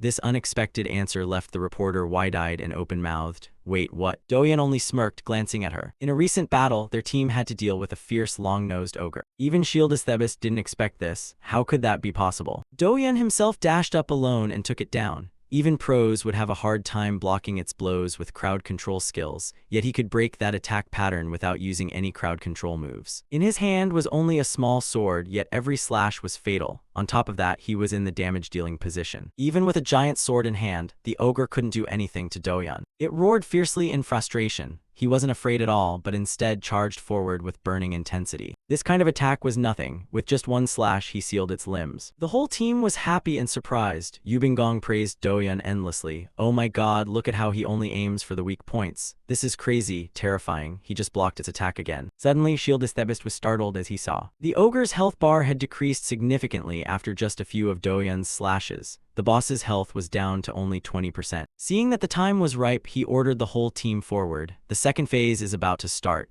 Everyone, get ready for the next wave of attacks. Yubingong already had her crossbow ready and Mihinchuti also had her staff prepared. Roger, at this moment the system notified. The mutant goblin warrior's health has dropped below 20%. The mutant goblin warrior entity is unleashing its trait. The goblin's muscles bulged with veins. It had transformed to become stronger. They were also ready for the final battle. The system notified, the trait warrior has been activated. The goblin roared fiercely, shaking the entire area. The system kept providing information. All of its stats skyrocketed and it fell into a berserk state. The mutant trait also began to take effect. Doyen had started a stance to turn it into pulp. Bring it on. Inside the goblin now, the mutant trait was active, a form of power unlike the ordinary, granting unique skills to each boss. The power given to the mutant goblin warrior this time was a rule. It is also known by the name 73. The system continuously analyzed. If physical damage is dealt 4 consecutive times or more, the entire party will be hit with a debuff. If magic damage is dealt 3 consecutive times or more, all attacks will be reflected back at the player. As it roared in bursts, a strange heat radiated from within it, making them fly back a bit. Due to the influence of the warrior trait's berserk state, the attack and movement speeds of all players were reduced by 4%. Yubingong spoke up, dealing with this monster normally was tiring enough, now there's even a weakening effect. But only Doyan was unaffected. The hero trait has prevented mental pollution. The berserk effect has been neutralized. You are completely immune to the effects of the mutation. When he realized his internal power, a killing intent flared within. So that's how it is. That means those debuffs have no effect on me at all, right? Shieldesthebis saw the two of them were worried, so he reassured them. Hey, everyone stay calm and don't accidentally attack it. Put all your effort into dodging at all costs. Yubingong was very cooperative, understood. This was when he remembered Doyan and turned to ask about the situation. You don't have any objections to this, do you, big bro Kaiser? But Doyan was strangely calm. He told them to just wait here for a moment. This view of his immediately left Shieldesthebis confused. What did you say? Suddenly, blood sparks appeared in Doyan's eyes and his entire body flared with killing intent. He smirked and said, I'll go up there and handle it. This action left Shieldesthebis unable to believe his eyes. In just a moment, Doyan had dashed right up to the goblin's feet. It thought one swipe would be enough to crush him, so it smiled triumphantly. However, it was wrong. He used only the tiny sword in his hand, but managed to block its terrifying blade. Doyan's eyes flared up. In less than a second, he dealt countless slashes all over the goblin's body. It immediately let out a pathetic cry. Yubingong wondered why aren't the crowd control effects reaching him. Mihinchudi also found it strange. While we're all struggling with abnormal states, everything happened so fast. Shieldesthebis couldn't believe Doyan's extraordinary ability. What the hell is going on? Wasn't he only considered a damage-dealing god before? He looked up, mouth agape, and now, right at this moment, he looked no different from. No matter how many times the goblin slashed, it couldn't stop Doyan from attacking. Doyan's appearance at this moment was no different from a true god of war. He slashed one side of its neck. It groaned in low, muffled bursts. Then he slashed again from behind. In Shieldesthebis' eyes now, Doyan looked like a player with game-hacking abilities. ID, Kaiser. You have successfully leveled up. Sword mastery level has been increased. Your sword mastery has reached level 7. Thanks to the effect of level 7 sword mastery, sword damage will increase by an additional 7%. The goblin charged like a madman. It was incredibly angry and slashed continuously at Doyan. He only glared at it and reacted as fast as lightning, swinging his sword to strike it precisely. Not only did he slash once, but he slashed consecutively without tiring, each strike accurate to the millimeter. Another slash and then another. The system was also busy announcing achievement. You have successfully leveled up. Sword mastery level has been increased. Your sword mastery has reached level 7. The goblin was beaten so badly it couldn't defend itself. Thanks to the frenzy effect, you will deal an additional 10% damage to boss subjects. Doyan lunges forward for one final strike. Before it can even react, he has circled behind it and slashed down. Thanks to the rage effect, you deal an additional 10% damage to boss entities. Doyan's eyes glow a fierce red as he pours all his strength into this blow, a devastating strike right down its back. The goblin lets out a bone-chilling scream as if its skin and flesh were being torn apart, blood splattering everywhere. Moments later, it collapses to the ground and dies. The system immediately announces, you have successfully defeated the mutant goblin warrior. This dungeon has officially been conquered. Yubingong's eyes go wide. This is unbelievable. Mihinchudi is also completely shocked. Shieldesthebis, breaking into a sweat, says, I wanted to talk about Kaiser. Yubingong, confused, asks, what about him? Is there something wrong with him? He still hasn't recovered his composure, his mind filled with questions. Is it possible that he really is the true Lord Kaiser? This statement takes both of them by surprise. What did you say? Everyone watches Doyan's every move with meticulous attention. Doyan stands on the back of the dead goblin, exuding an air of complete victory. The system panel appears. System has calculated the completion time. Completion time, 29 minutes 58 seconds. Current rankings, first place, Super Team, 29 minutes 58 seconds. Second place, Anonymous Team, 35 minutes 11 seconds. Third place, Massacre Team, 42 minutes 12 seconds. Fourth place, Other Teams, 44 minutes 7 seconds. He leans on his sword, listening as the system continues its lengthy analysis. You have reclaimed the top spot on the time rankings. Additional rewards will be granted based on contribution levels. Kaiser, Shieldesthebis, Mihinchudi, Yubingong. Immediately after, items begin to manifest. The reward for the highest contributor has been sent. You have received the equipment, Mutant Goblin Warrior's red leather armor. You have received the equipment, Mutant Goblin Warrior's red gloves. You have received the weapon, Mutant Goblin Warrior's great blood sword. You have acquired the title, Throne of the Time Race. Description: this is a noble title for the leader in a speed race. Effect: new every time a new record is established, all stats will permanently increase corresponding to that achievement. Acceleration: the time race is a relentless pursuit between predator and prey. The holder of the throne must always move faster, increases all speed by 10%. Current record bonus +5 to all attributes. Doyun gives a satisfied smirk. Just as I predicted, these goblins. That chuckling expression of his is both terrifying and captivating. They look best only when they're chopped into pieces. Yubingong can't help but exclaim, good heavens, isn't this a heroic tier title? Mihinchudi's eyes also sparkle. These additional attribute lines are truly rare to see. He thanks him profusely. Thank you so much, big brother. Without you, we wouldn't have dared to dream of such amazing rewards. She follows up, thank you very much, Kaiser. Doyun gives a gentle smile and says, it's nothing. Suddenly someone calls out to him, Kaiser. Shieldesthebist looks at him, head slightly lowered, and asks, could you actually take a look at the names that were just recorded on the rankings? The system displays the current rankings. First place, Shieldesthebist's team, 29 minutes 58 seconds. Second place, Anonymous, 35 minutes 11 seconds. Third place, Massagre's team, 42 minutes 12 seconds. Fourth place, Other Teams, 44 minutes 7 seconds. 10th place, Slayer's team, 46 minutes 35 seconds. Shieldesthebist speaks to Doyun with an apologetic look. I should have changed the party name beforehand. He hesitates, bowing his head. I am truly sorry. Doyun scratches behind his ear with a sheepish laugh. Ah, he thinks to himself, actually having your name in the #1 spot on the rankings is a massive privilege. A flying red flag appears in his mind. They could even be scouted by the top 10 guilds thanks to the resounding achievements they just reached. Looking at Shieldesthebist's face, Doyun feels that even though this is just a beginner city dungeon, holding the top spot is still a significant milestone. He remembers that silhouette with the glowing golden eyes and, more importantly, being in a position even higher than Massagre. Shieldesthebist apologizes to Doyun again. I'm so sorry for unintentionally causing trouble for you. He offers, whether it's monetary compensation or anything else, just ask and I'll do my best to pay you back. The corners of Doyun's mouth turn up into a slight smile as he says calmly, it's okay. Shieldesthebist is very surprised to hear this. Doyun explains it was just an accident. Besides, the system automatically uses the leader's name for ranking registration anyway, and I didn't think I'd actually get first place myself. Doyun suddenly feels quite relieved. Whatever, it's just a name on a list. Glowing aura, attracting attention like that would just make me more tired. Immediately after, a greedy smile spreads across his face as he thinks, the only thing I care about is the reward. The system then displays the information for a greatsword. Doyun looks at it for a moment and wonders, this equipment set is called the Warrior set. He analyzes it in his head. The quality ranges from rare to rare plus. These are the best items a player at the current level can possibly own. His pupils contract as his delighted smile reveals a flicker of his more sinister side. I've scored such high-quality items. How could I possibly be upset? He laughs while thinking, but he seems to forget the presence of those around him, making him look like a madman laughing to himself. Shieldesthebist asks worriedly, are you really okay? Doyun is once again snapped out of his inner demons. He blinks and looks around as if he doesn't understand what's been happening for the last few moments. Then he waves his hand and laughs it off, speaking normally again, yeah, I'm fine, so don't feel so overly guilty about it. Yubingong gives a sharp salute as if following an order and thanking him. Thank you, big brother. From now on, I will be absolutely loyal to you. Mihinchudi cheers loudly, praising Kaiser as the best. Only Shieldesthebist is still lost in thought. He really is on a completely different level.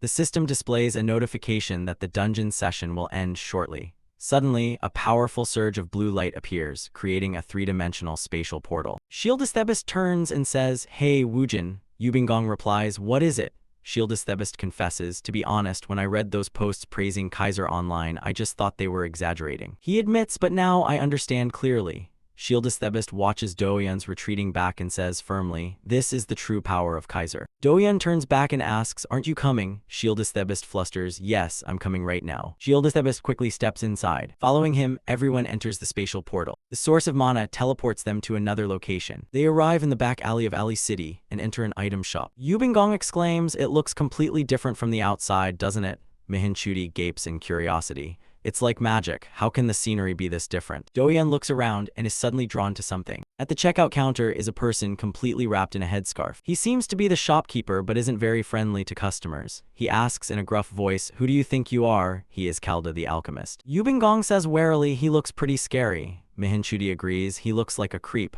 Shieldesthebist signals them to be quiet. SHH, stop judging people by their appearance. The man says, I hope you didn't come here to announce your resignation. Calda adds, there are many people waiting to be saved, but I still need more blood for my research. Doyan firmly places a potion bottle containing a red liquid on the table. Seeing it, the man startles and says, is this mutant goblin warrior blood? Calda seems to go frantic. You people actually found it. It's only been about 40 minutes. Doyan replies calmly, what you say is exactly right. Calda shows a look of admiration. Unbelievable, taking down that mutant beast so quickly. The system then displays that the effect of the maximum favorability from the start title has been activated. The favorability index increases significantly, and the level of intimacy with Calda rises sharply. You have completed the quest, Blood of the Mutant Goblin Warrior. Images of the rewarded items appear. The rewards include a gold coin, a large amount of experience, and a silver ring crafted by Calda himself. You have leveled up. You have leveled up again. Each team member is promoted accordingly. Their systems notify them incessantly. You have passed Trial O. The ranking results for Trial O will not be saved. You can now travel to the main continent. You have received a reward, a low-tier skill draw card. You have received an additional random skill draw card for reaching level 10. Yubingong cheers joyfully. Finally, the main continent. Here we come. Mihinchudi screams even louder. This is awesome. A series of system images are sent. You have achieved a reward for completing special conditions. You have acquired a pencil postcard from Calda. Rare plus grade. Description, a postcard with Calda's own handwriting preserved on it. Doyan looks at the reward and thinks, a special gift, huh? Alright, I can check that out later. He clicks on a system category. This is the most important part, the moment I've been waiting for since I left the Pantheon. A series of hidden cards appear on the screen. Then they are released through bursts of light. Each card hovers in the air. Doyan looks at them and thinks, compared to the Pantheon, this place seems a bit less solemn. Suddenly, he activates another skill shaped like a golden eye, making his own eyes blaze with a glowing metallic light. The system announces that the Eye of Truth skill has been activated. He thinks to himself, maybe because this is just a low-tier skill card, the gold cards are just flying around, there's nothing too spectacular to notice. The system reports you have learned the skill, charged/normal grade, restricted to the swordsman class. Description, you can dash in a designated direction while performing a sword swing. Effect, deals damage equivalent to 150% of attack power. The dash distance is proportional to movement speed. The higher the attack speed, the faster the skill is activated. Cooldown 10 seconds. Doyan evaluates it. This charged/skill isn't bad at all. Doyan checks more information and smiles, remembering how he used to use it frequently back in Temrok. Even so, the real prize I'm aiming for is something else. Other cards are drawn from the system.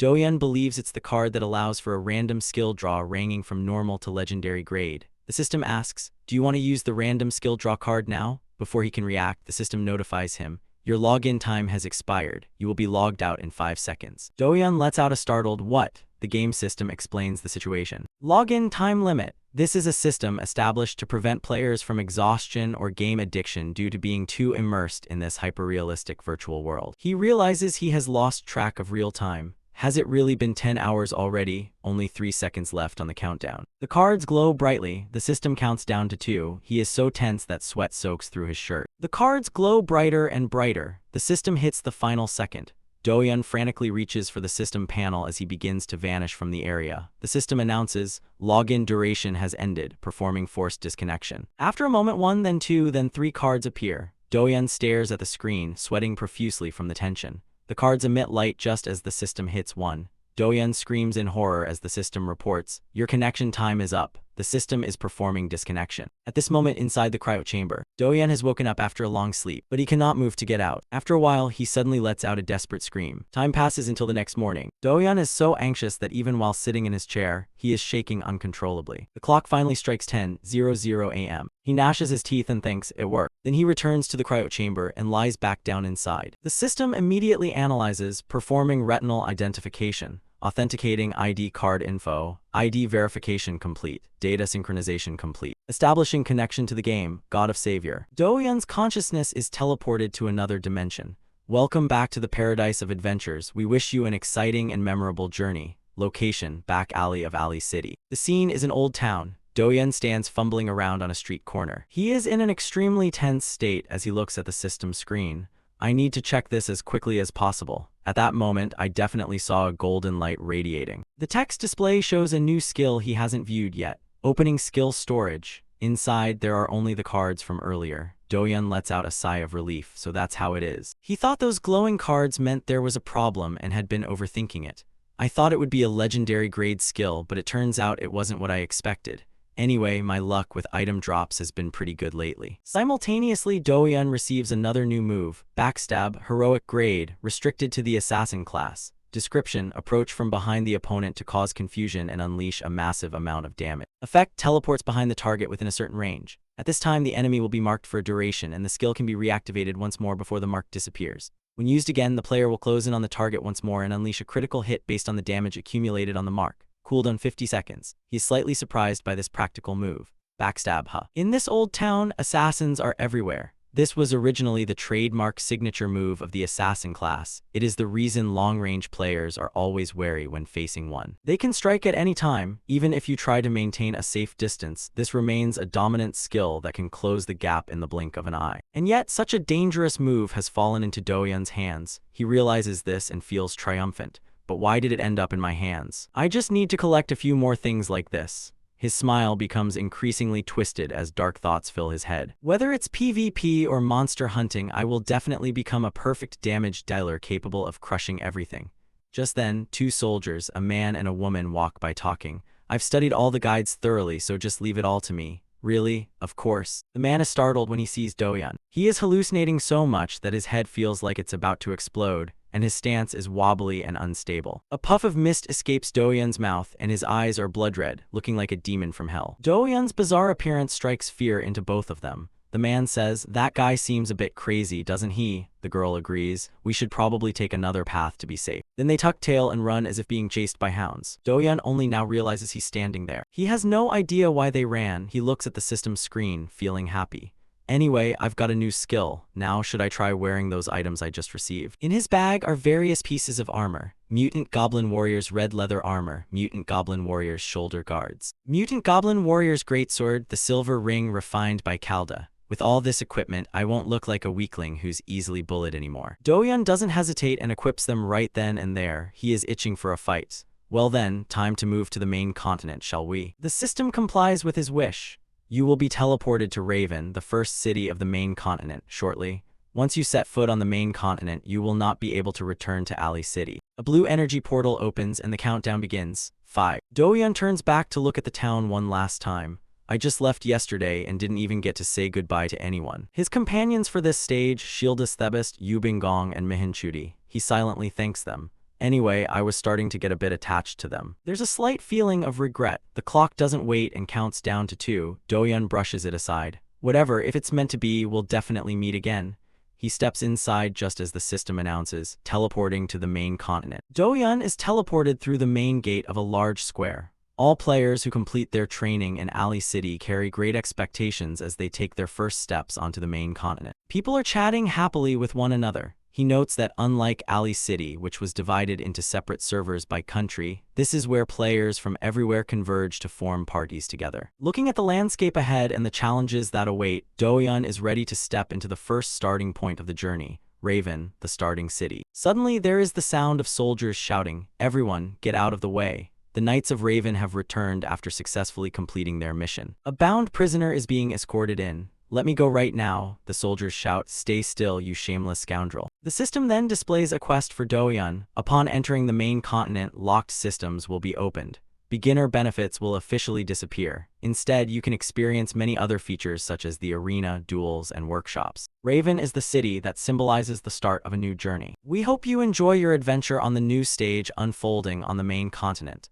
Pro tip: if you become a victim of a crime in Raven City, do not hesitate to report it to the city guards immediately. After reading it, Dohyun is a bit surprised. They say the real game only begins when you set foot on the main continent. They certainly weren't lying. Unexpectedly, a stout man approaches him with an invitation. "Hey there, brother, come try some beer, a famous Raven specialty. That red suit really looks good on you." A seafood shop owner and a professional-looking chef also come to invite him. "Visit our shop when you have time. I'll definitely give you plenty of freebies." For a man, nothing is better than a hot bowl of guinea pig soup. Dohyun sighs and thinks, "Now I understand why many people forget about hunting just to spend time sightseeing in this city." He instinctively replies, "That sounds great." But his main mission must be completed. Dohyun slaps his face to snap himself out of it.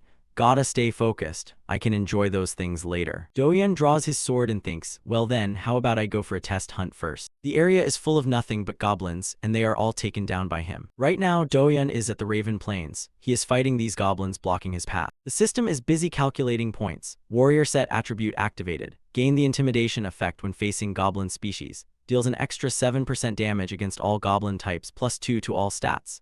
Doyan's power grows stronger and stronger. He thinks confidently, no equipment is more effective than this set for handling goblins. The system also helps him analyze the goblins being pressured by the intimidation effect thanks to the warrior set attributes. The red goblin is feeling extreme fear. The blue goblin's fighting spirit has completely collapsed. Doyan deploys the charged slash skill. Without much effort, he slashes all the goblins to pieces in an instant. The system calculates points again, dealt an additional amount of secondary damage due to the warrior set effect. You have defeated a red goblin. You have successfully defeated a blue goblin. After a while, Doyan's feet touch the ground for at most 10 seconds. His speed was so great that they couldn't even manage a single counter-strike. Instead, they all collapsed in a heap. The system adds points to his items. Greatsword attack power increased after finishing an enemy. Doyan laughs with glee. This feeling is exhilarating. This warrior set is truly top tier. He thinks to himself, this set already had high base stats and now it has an extra 7% bonus damage. A weapon that grows stronger after every hunt. Luck keeps coming his way, making him feel like he's exploding with joy. This is too good. The feeling of serving up a beatdown to low-level monsters is amazing. Doyan looks at the panel and smiles.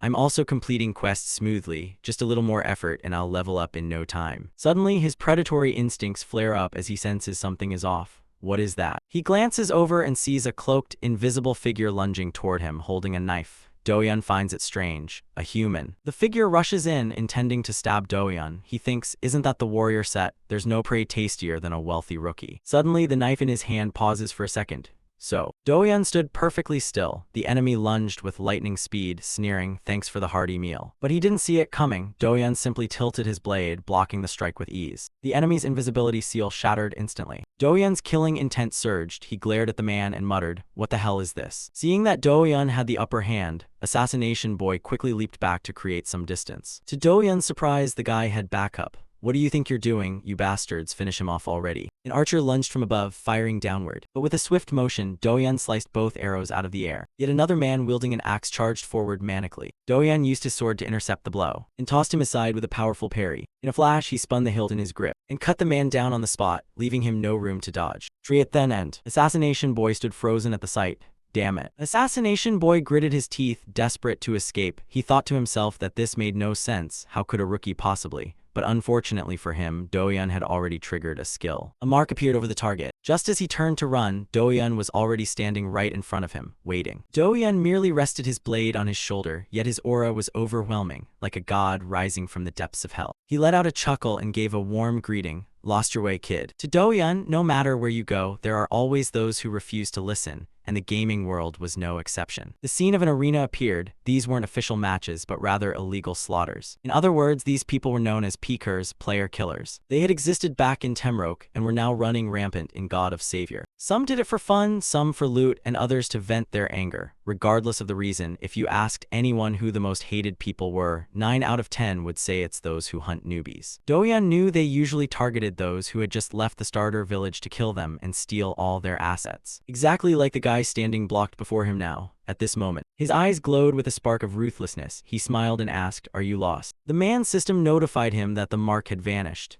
Assassination Boy looked up in terrified confusion. A backstab skill? His eyes were filled with dread. How on earth could a swordsman use a move like that? In a single heartbeat, the man was eliminated. Doyan's system reported, "You have finished off the player named Assassination Boy. You have defeated the player named Triathan." Just like that, Doyan took them down one by one, the notifications ringing out in rapid succession. "You have defeated the player named Canthitme." These players had been flagged as evil by the system. Your actions were determined to be legitimate self-defense, so your karma points will not increase.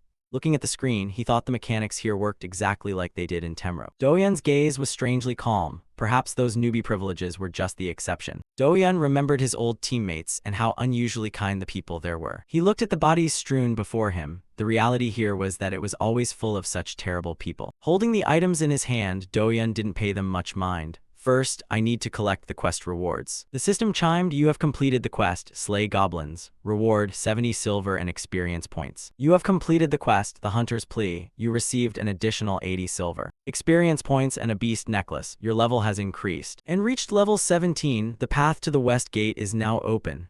The gate finally swung wide. He flashed a triumphant smile. Finally made it to the west gate. Do-yeon observed his surroundings and confirmed this was the Raven West Forest area. He gathered some info and learned that this was a hunting ground so dangerous that even NPCs issued warnings about it. This place was the complete opposite of the East Gate, a dense forest with limited visibility, crawling with goblins and giant insects. Ambushes from goblin packs were frequent. Images showed other warriors struggling against the goblins and massive monster bees, along with attacks from the insect monsters from blind spots between rocky crevices and tree trunks. Do-yeon understood clearly how dangerous this place was. Thus, the West Forest was extremely unforgiving. And a rule had gradually formed. You had to form a party of at least 3 people. At this time, right in front of Raven City's West Gate, many players were gathering to form parties, creating a bustling scene. They were calling out to one another, join the party, 1 tank and 2 DPS already waiting. Another was saying, looking for 1 more melee DPS. Someone else just pleaded, I really need help to get through this area. Another team was at a standstill, leaving the leader deep in thought. Our group is only missing a healer. There are just so few of them. A blonde man standing nearby crossed his arms, looking annoyed. Healers are a rare breed. Nobody enjoys playing that class, and it's a nightmare to level up. A large, black-haired man suddenly pointed toward the gate. Hey, look at that guy. He let out a scoff. Another fool, he just walked right in. There's always someone like him. Do-yeon's back was so prominent among the crowd that even from a distance, he caught their attention. A light brown-haired man judged him with contempt. Unbelievable. Even the top-ranked players have to party up before they dare enter the West Forest. They huddled together, talking behind his back. Who does he think he is, going in solo? Do-yeon heard it all but only gave them a dismissive smirk. Meanwhile, deep in the thick, desolate woods, a crimson hue blanketed the sky. A decisive slash into a goblin tore through the silence. The system notified, you have defeated a forest red goblin. Do-yeon charged ahead with his greatsword. Wherever he swung, goblins fell. One leaped down from above. Unfortunately for it, he managed to plant his sword in the ground in time, and rolled behind its back. Then with a single kick, he sent it flying far away. The goblin tumbled several times, nearly planting its head into the dirt. It struggled to pull itself back up, but luck wasn't on its side. Before it could do a thing, he slashed it out of existence. Suddenly, he sensed something flying toward him from behind. Do-yeon spun around and swung his sword, deflecting the arrow. The goblin archer perched in the tree was momentarily startled by his sharp reflexes. Before it could hide, he lunged at it with the great blade in hand. The massive blade swept through, severing its upper body. Looking back, only the lower half remained in a charging stance. The greatsword fell to the ground with the momentum. Red goblins appeared from nowhere in large numbers. Seeing him with no weapon in hand, the system issued an emergency warning. The effects of the warrior set are currently disabled. They lunged desperately like a mob. Do-yeon handled it calmly. Against trash mobs like these, he didn't even need the full gear set. He still had an axe in hand, the system reported. Weapon restrictions lifted thanks to the Weapon Master title. Basic weapon skills unlocked via the Explorer trait. Skill unlocked performing backstab. He lunged forward at a speed faster than light, appearing behind the goblin in an instant. With a decisive strike, he ended its life. The system reported, you have used the basic axe skill, smash. The others surged forward in droves, but he didn't move, standing his ground firmly. With just one hand, Do-yeon swung the axe and wiped them all out. Every goblin was cut down with a single, clean stroke. Do-yeon chuckled with delight. Using an axe feels pretty great too. The system chimed, you have defeated another forest red goblin. Kill notifications from the system continued. You have defeated yet another red goblin. The images showed the red goblin slumped on the ground in a pathetic state. The system showed his level up stats. Axe mastery has increased to level 2. He walked over to pick up his greatsword. Do-yeon rechecked his stats and items as well as his rewards, smiling to himself. So, the goblin hunting quest is finished. Now to find the necklace, but before he could finish his sentence, Do-yeon sensed danger and spun around. A giant monster centipede suddenly appeared. It hissed, spitting out sticky slime everywhere. Do-yeon's face briefly went blank. This is bad. The surroundings grew unusually chaotic. Birds flew off in all directions as the forest centipede lunged manically. It aimed straight for Do-yeon. Seeing this, he let out a roar. Without a moment's hesitation, Do-yeon drew his sword with lightning speed. His eyes glowed with a red glint as he glared at the centipede. At that exact moment, its eyes also turned bright red as it hissed. Do-yeon didn't hesitate and swung his sword with full force, slicing into the centipede's body. Instantly, it spat a strange liquid from its mouth. The centipede slammed into the ground, creating a deafening crash. Do-yeon remained on high alert, staring intently at it. Suddenly, the centipede surged back up, its fiery eyes fixed on him. Do-yeon was slightly taken aback. Before he could react, the centipede lunged to attack him. Luckily, he reacted in time to raise his blade and block it.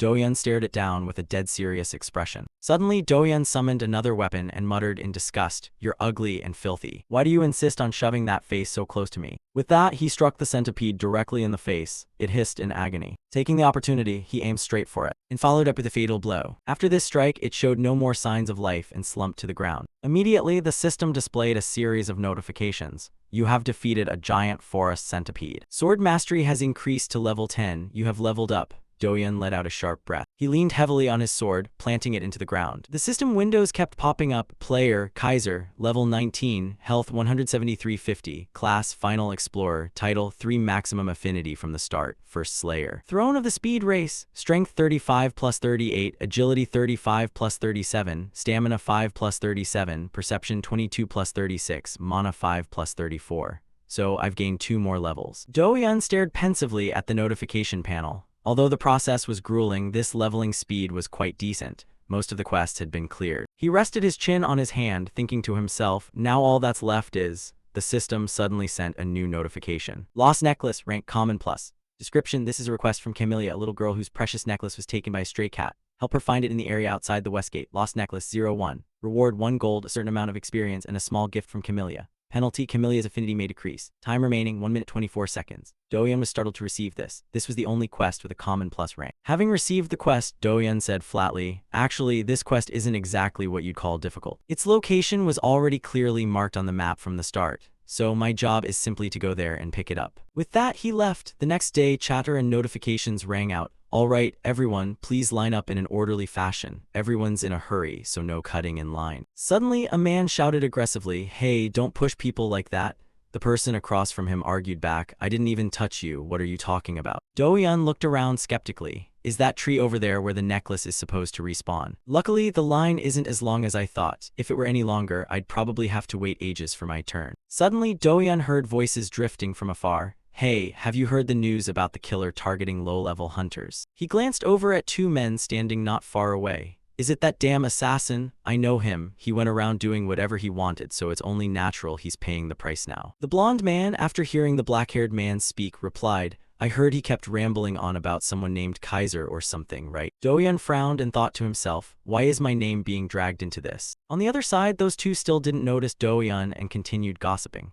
Is that guy even real? He's probably just a diehard fan. I mean, the guy was raving about a swordsman who can use assassin backstab skills, something that sounds so ridiculous, who would actually believe it? No idiot would believe such a far-fetched story. Standing behind them, Doyun felt a bit worried and thought he should probably stay quiet and lie low for a while. Doyun's gaze darkened as he thought, a swordsman who can master assassin skills and possesses 6 different traits. There's no way the major guilds would ever leave someone like that alone. He immediately thought of the worst-case scenarios. Some might try to recruit me, but those who want to nip me in the bud will definitely be more numerous. Especially if those top guilds have old members from Temrok. If they can't have me, they'll find every way to destroy me, because that's just how they operate. After a moment of rest, Doyun found the necklace. The system quickly flashed. You have successfully collected the lost necklace. Please deliver this necklace directly to Camellia. Doyun gripped the necklace tightly. It was still too early to reveal himself. The scene shifted back to Raven. Suddenly, a clear voice rang out. Oh, wonderful, this is exactly my necklace. I really can't thank you enough. If it weren't for your help, I probably never would have found it. Camellia looked at him with eyes shimmering with gratitude as he stood before her. At the same time, the system notified, you have excellently completed the Lost Necklace quest. Your rewards are 1 gold coin and a certain amount of experience points plus a small gift from Camellia. You have leveled up. You have reached level 20 and received a random skill draw card. Suddenly, Camellia held a box out to Doyun and said softly, although this is my most precious treasure, since you were so kind, I'm giving it to you. The system analyzed Camellia's small gift. Camellia has a hobby of collecting strange objects. This is a random box containing the most valuable item in her collection. No one knows what's actually inside. Rank, common plus. Doyun knelt down and reached out to pat the girl's head. All right, thank you. Next time, be careful and don't lose it again. Hearing him, Camellia replied obediently, yes, sir, thank you so much. The girl's face couldn't hide her joy. Suddenly, the system sent a barrage of notifications. The effect of the maximum affinity from the start title has been triggered. Affinity is currently rising incredibly fast. Camellia's affinity toward you has skyrocketed. After handing the necklace to Camellia, Doyun left. Goodbye, mister. He turned slightly and smiled at the girl. It was probably because she was so young that her affinity rose so easily. He walked down the street thinking, now I need to get to work on the next quest. The system sent the quest to him, conquer the dungeon. Rank rare. Description: Zirina, who is always wary of the West Forest, fears the monsters will grow stronger if the dungeon is left abandoned for too long. Locate the entrance outside the West Gate. 01. Completion reward: 10 gold coins, a large amount of experience, and a low-level skill draw card. Penalty: failure may disappoint Zirina. Time limit: 48 hours. Doyan thought to himself that since the reward included a skill draw card, he absolutely couldn't miss out on such a profitable quest. Doyan remembered the scene. If talking about dungeons at the West Gate, these two locations were the most prominent: the Goblin Chieftain's Lair and the Ant Tunnel. His gaze lowered slightly. Considering the warrior set he was wearing, going to the Goblin Dungeon would offer more advantages.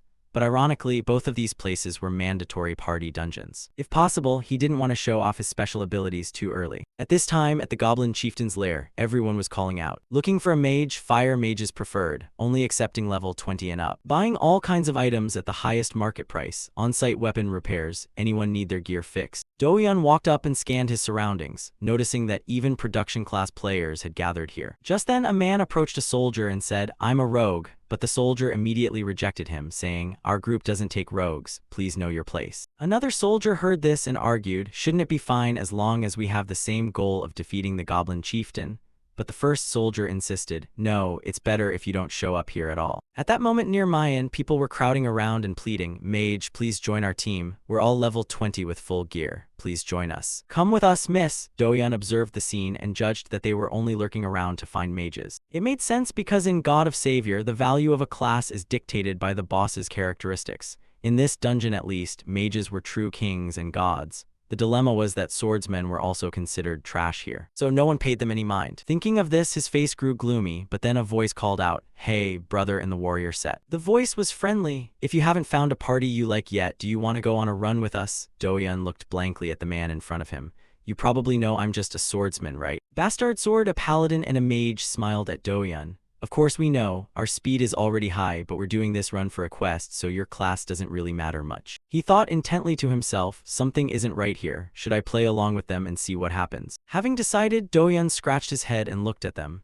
"If you're willing to let me tag along, I'd appreciate it." Seeing this, the paladin immediately replied, "Then I'll send you a group invite right now." A notification popped up, a party with player Bastard Sword has been established. Information appeared before his eyes. Doyan. Bastard Sword level 24, Ultimate 10, Class Archmagicap level 24, Paladin level 24, Kaiser level 20. Doyan frowned and thought, these guys definitely recognized my true identity. Flashing back to before Bastard Sword met Doyan, he had looked at him and asked, "Is that really him?" The Paladin replied, "Kaiser, the one wearing the combat armor and carrying the greatsword."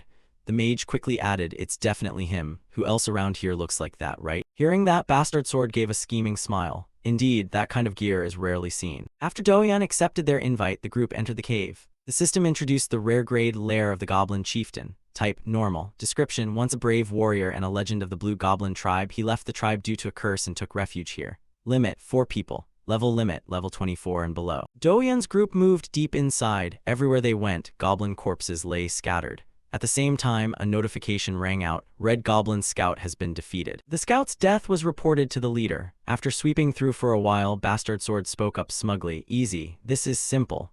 The paladin standing nearby agreed, "Yeah, easy as pie." Doyan stood behind and silently evaluated them. "Not bad. Their power is quite stable and the team coordination is very good." Suddenly, the system rang out. "The chieftain is frightened and is deploying troops. Everyone prepare for battle." As the words ended, from deep within the cave, glowing red eyes fixed upon the group. Bastard Sword said confidently, "Can you handle this battle, Kaiser?" The paladin also smiled at him.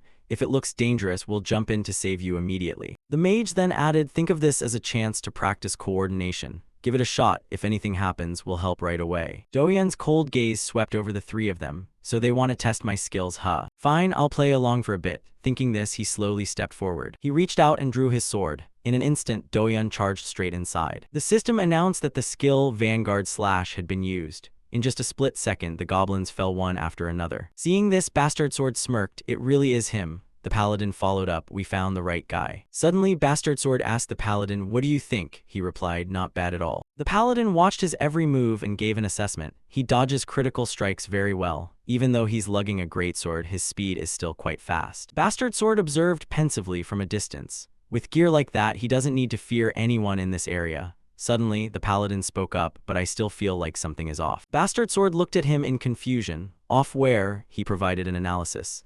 You're telling me an assassin was defeated by a guy who only knows how to rely on gear like him, high damage and fast speed? I grant you that. But an assassin is one of the best PvP classes with stealth and paralyzing poison. And they still lost a 3v1. The mage standing behind interrupted. Why overthink it? Our job is just to deal with him anyway. Bastard Sword patted the paladin's shoulder. That's right, let's finish this quickly. Once this job is done, our debt is settled. Hearing that, he gave a scheming smile. Okay, shall we start the operation then? Bastard Sword gave instructions. Remember to keep your straight face, just act natural. The paladin replied confidently, don't worry about that. On the other side, Doyan was still seriously dealing with the goblins. Seeing this, the paladin pretended to run over. Kaiser, you're amazing. Bastard Sword also stepped up to join in. We only invited you to be safe, but I have a feeling you could solo this whole place yourself. Seeing this, Doyan also played along. It's nothing, everyone here is skilled. Bastard Sword and the paladin continued to pretend. How did we recruit someone so talented? That's all thanks to my eye for people. Standing to the side and seeing their faces, Doyan silently judged. To leave a teammate to fight alone and still act with such a shameless, brazen face. He stared at Bastard Sword. Depending on the situation, they might abandon me, and if I die, they'll definitely strip all my gear. Immediately, Bastard Sword smiled and exclaimed, all right, that's enough resting. Shall we move on? Let's go. Doyan replied neutrally, sounds good. The paladin added, great. Bastard Sword, full of malice, thought to himself, I'll quietly send you on your way when the chance comes. Doyan also looked at him with determination. That won't be easy. Before long, the group headed further inside. They split up to eliminate the goblins. Doyan, exuding a powerful aura, wiped out the surrounding goblins. Suddenly, Bastard Sword and the mage over here had a conflict. They whispered to each other, hey, aim properly. No, I clearly aimed correctly. But that goblin suddenly, the three of them seemingly intended to eliminate Doyan. Over here, Doyan continued to play along with them. I intentionally left my back open and they couldn't even do anything. Maybe I should wait a bit longer. Just then, the system sent a notification. Boss room has opened. The door in front of them slowly creaked open. The goblin chieftain detected the intruders. A surge of aura radiated before the group. An elite army of red goblins tried to block the enemy's path. Red Goblin Elite. Title, Elite Monster. Type, Goblin. Characteristic, Tenacious. Description, among the Red Goblin soldiers, these are the most well-trained elite units. Elite goblins with hideous fangs appeared. They gathered momentum and charged straight toward Bastard Sword's group. He shouted in panic, Kai, please deal with these elites for a moment. After that, we will. Before he could finish, the elite goblins closed in. Bastard Sword didn't see Doyan and screamed, Kaiser. Bastard Sword's face was now completely contorted. What the hell, where did that bastard go? The paladin also exclaimed in panic, hey, did he find out? Suddenly, the mage pointed ahead. Look in front of you. Bastard Sword looked up in shock. The elite goblins had charged in, and Bastard Sword had to lunge forward to block them. The paladin saw this and also lunged forward to help. He shouted loudly, I'll hold them back. Everyone, finish them off quickly. Hearing that, the mage quickly replied, got it. But before she could react, a giant object lunged straight down toward her. The mage's eyes went wide when she saw the scene before her. A giant foot appeared. From the doorway, the goblin chieftain emerged. Goblin Chieftain. Title, Rare Dungeon Boss. Type, Goblin. Characteristics, Cowardly, Self-protective, Selfish, Vengeful. Description, a goblin carrying the bloodline of the greatest goblin war god of ancient times. However, over time, that bloodline has weakened. He cannot hide his cowardly nature and cannot even control his own weight. Even so, he is still the chieftain of this tribe, one who can go berserk for the benefit of his comrade. The paladin gasped out with all his strength. We'll draw its attention first, so in the meantime, you should... Suddenly, the mage stammered in shock. That bastard, how could he? Doyan slowly approached them from behind. Bastard Sword's group turned their gaze toward him. That assassin Doyan let out a sinister smile. You guys are his friends, right? At this point, the mage spoke up in panic. Wait a minute, it's true we are enemies, but at least let's clear this stage together first. After all, we have to cooperate to pass. Doyan's expression didn't change at all as he said casually, that actually sounds reasonable. Her face turned pale as she looked at him. Yes, exactly. Just focus on clearing the dungeon first. Doyan didn't say a word, his eyes glowing red. A single thrust pierced through her body. He showed a face full of contempt toward Bastard Sword's group. The thing is, I don't feel like it. The system immediately popped up a series of notifications. You have defeated player Ultimate 10 Class Archmage Cap. This player was identified as a villain, therefore your infamy will not increase. Doyan shouldered his sword and smirked, thinking, I knew it. These guys are all just butchers. Then he immediately teleported away from the encirclement. Good thing I used background to hide beforehand. Doyan hid behind a rock and observed silently. I had a hunch, but I didn't expect this move to be effective on corpses too. Bastard Sword roared, you lunatic, you killed the mage too. Do you want us all to die together? He smirked mockingly. Do you guys know what my motto is? He was a bit confused and turned his head. What? Doyan swung his hand to summon a dagger. I never shake hands with trash that lurks around to stab me in the back. He added with a cruel smile, cooperating with people like you only leads to a rotten end. Bastard Sword turned pale with shock. That's that bratty assassin's dagger, how do you have it? Doyun brandished the dagger and asked back, it's your friend's item so you recognize it instantly, huh? You knew it at a single glance. He couldn't believe it and blurted out, unbelievable, how can a swordsman use that weapon? No, forget that. What are you going to do with it? Bastard Sword gnashed his teeth as he blocked the elite goblin's sword and growled a threat. If you kill us, do you think you can finish this quest alone? Thinking of the goblin chieftain, his voice dropped. Do you know what the goblin chieftain's defense skill actually blocks? It counters all physical attacks. At this point, Bastard Sword mocked irritably. That's why in this dungeon, mages are the best. What can someone like you do with that gimpy dagger? The only response was his casual voice, status effect. Hearing that, he paused in doubt. What? Doyun raised the dagger and laughed mockingly. Do you think status effects are just for show? Bastard Sword was stunned by that laugh. Are you crazy? You plan to finish the goblin with just the garbage bleed amount on the weapon. His eyes flashed with cunning. If it were just normal bleed, you'd be right, it wouldn't be enough. Seeing that look, he instinctively blurted out, what do you mean? As soon as the words left his mouth, the place where Doyun stood was left with only a blur. In the blink of an eye, he flashed past Bastard Sword and the others. Even so, he still cursed angrily, what can this bit of damage do? But before he could finish, a notification popped up. The stat difference is overwhelming. Activating Assassin Dagger effect. The system displayed another notification screen, suffering from bleed status. Damage surge due to overwhelming stat difference. HP has dropped below 50%. Bastard Sword, vomiting blood, froze as he heard this. Overwhelming stats, my level is higher, so what does this mean? He looked at Doyun in despair and wondered, even if he has top-tier gear, I'm level 24 and he's only level 20. How big must the stat gap be for the bleed effect to be this terrifyingly strong? Sensing that gaze, he thought silently, you wouldn't understand. This bleed skill is something I got from the level 20 gacha ticket. At the same time, another info panel appeared. Bleed, rare grade, requirement, rogue type. Effect, when the next attack lands after using the skill, causes bleeding status for 10 seconds. If there is a large stat gap with a target, the effect may be reduced. Duration and damage will be adjusted accordingly.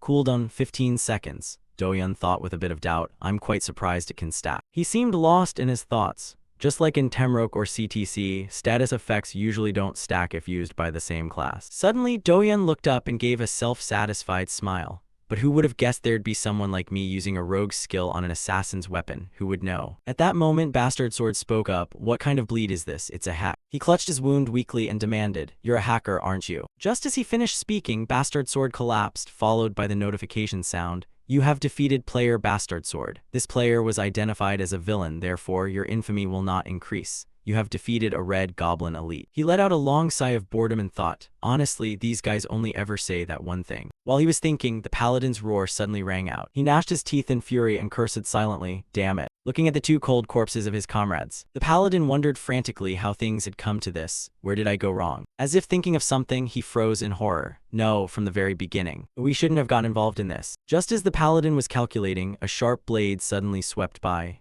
I have to escape right now. In the blink of an eye, Doyun flashed past his body. The paladin spat out a mouthful of blood, followed by a system screen, suffering from bleed status. Damage surge due to massive stat difference. Then the system showed his HP had dropped below 10%. Seeing this, he asked in shock, what? The next second, the paladin collapsed along with the system notification. You have defeated player High Paladin. Followed by a series of info popping up. This player was identified as a villain, therefore your infamy will not increase. You have defeated a red goblin elite. Doyun only asked coldly, the damage is pretty decent, isn't it? After all, I did dump 15 points into strength. I hope it was worth it. In another corner, the goblin chieftain was observing him. When it saw the corpses of its own kind, it let out a few growls. Then the goblin chieftain roared, followed by a notification. The goblin chieftain is going berserk because its subordinates were killed. The roar immediately caught Doyun's attention. Seeing it charging frantically, he told himself boredly. Almost forgot this guy was still standing here. A spark of interest suddenly flashed in Doyun's eyes.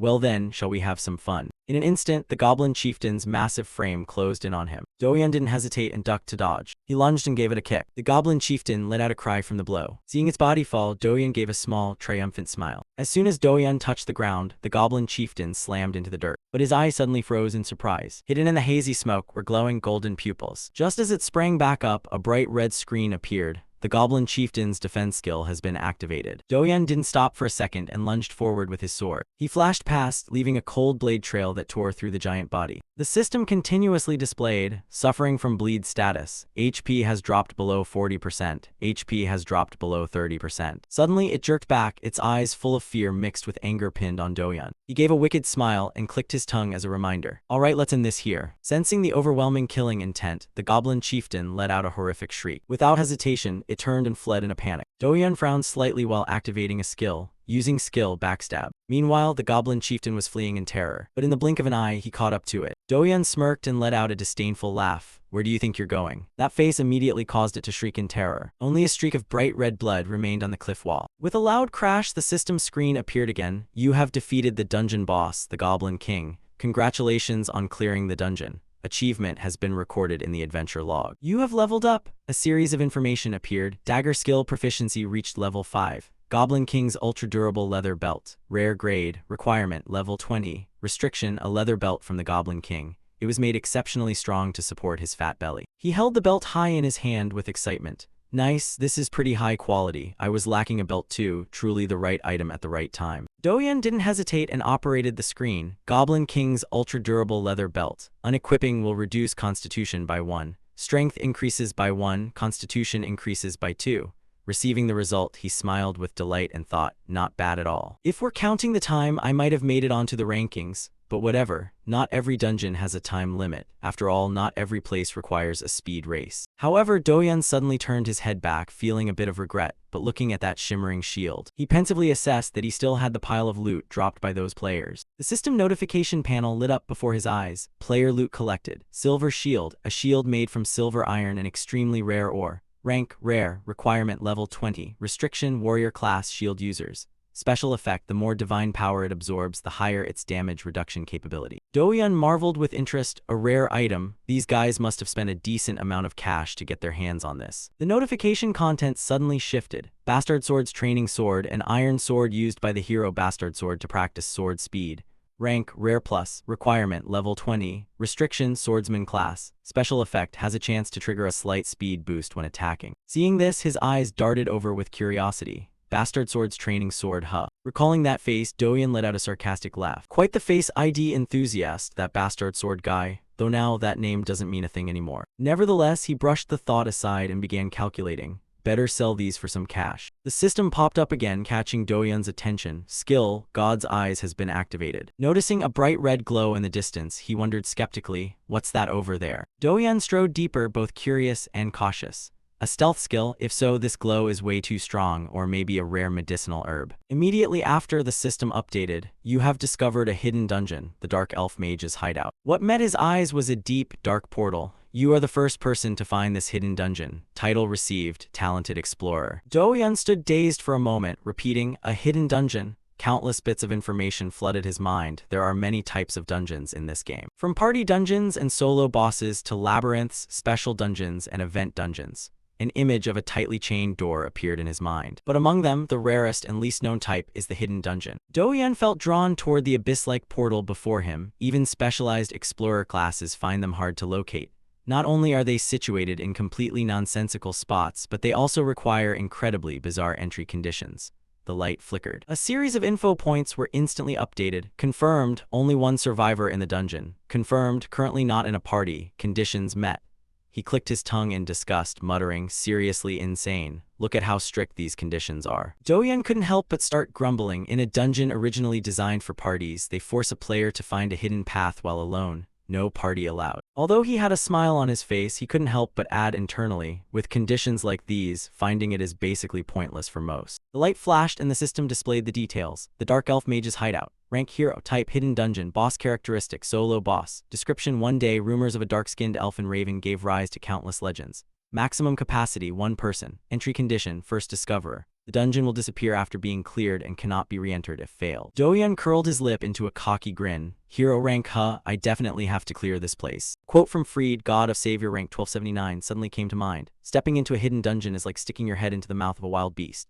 The comment section immediately erupted. What the hell is he talking about? No idea. Does it mean it's that hard? Is entering here basically suicide? Then why is everyone obsessed with finding hidden dungeons? Do they have a death wish? It's just a metaphor. But anyone who has ever tasted a hidden dungeon would have to nod in agreement with Fried's words. What happens when you stick your head into a beast's mouth? It crushes you instantly. A hidden dungeon is exactly that beast's mouth. It just needs to open wide and wait. The prey will lead itself right in, ending with the cold gaze of the predator. On the other side, Doyan had stepped through the portal. You have entered the dungeon. Greeting him was a murky gray sphere hurtling his way. As soon as the sphere lunged, the system popped up. You have been hit by a cursed orb, inflicted with blind status effect. Amidst the heavy atmosphere, the system's voice suddenly rang out. Blindness will narrow your vision for a period of time. Followed by a series of notification sounds, the heroic nature helps you resist mental breakdown. Completely removed the blind effect. Despite the chaos, Doyan maintained a confident smile. Hell of a greeting. A gloomy voice suddenly echoed, "How dare you enter my home without permission? You truly are a human who knows no fear." Before him was a pack of goblin undead. A second later, a notification box jumped out. Dark Elf Mage's Goblin Undead. Following that were countless giant spiders. Dark Elf Mage's Spider Undead. Doyan's eyebrows immediately furrowed. This looks disgusting. The entity seemed to sense this and let out a laugh. It seems you are terrified at the sight of my children. As the face became clear, the info panel appeared. Jihad Black. Title: Named Boss. Rank: Hero. Race: Elf. Special Bloodline: Nature: Hexer, Necromancer, Nimble Fingers. Description: a survivor of a fallen tribe inheriting elite blood. Jihad Black is an elf who has lived for hundreds of years. Seeing this, he was slightly stunned. A named boss. Even though hidden dungeons are known for their high difficulty, he hadn't expected a named boss. Thinking back to those vicious magic dragons, Doyan silently calculated, the rewards were great when I fought the dragons. I wonder what will drop this time. Right then, the deep voice rang out again, but how strange. How did a mere human find this place? Jihad Black laughed cruelly, remarking, I don't smell an explorer on you. You carry too many tangled auras. You truly are an odd creature. Hearing that, he suddenly realized something. Wait, what? This elf has quite the nose. Without hesitation, the mage unleashed his pressure.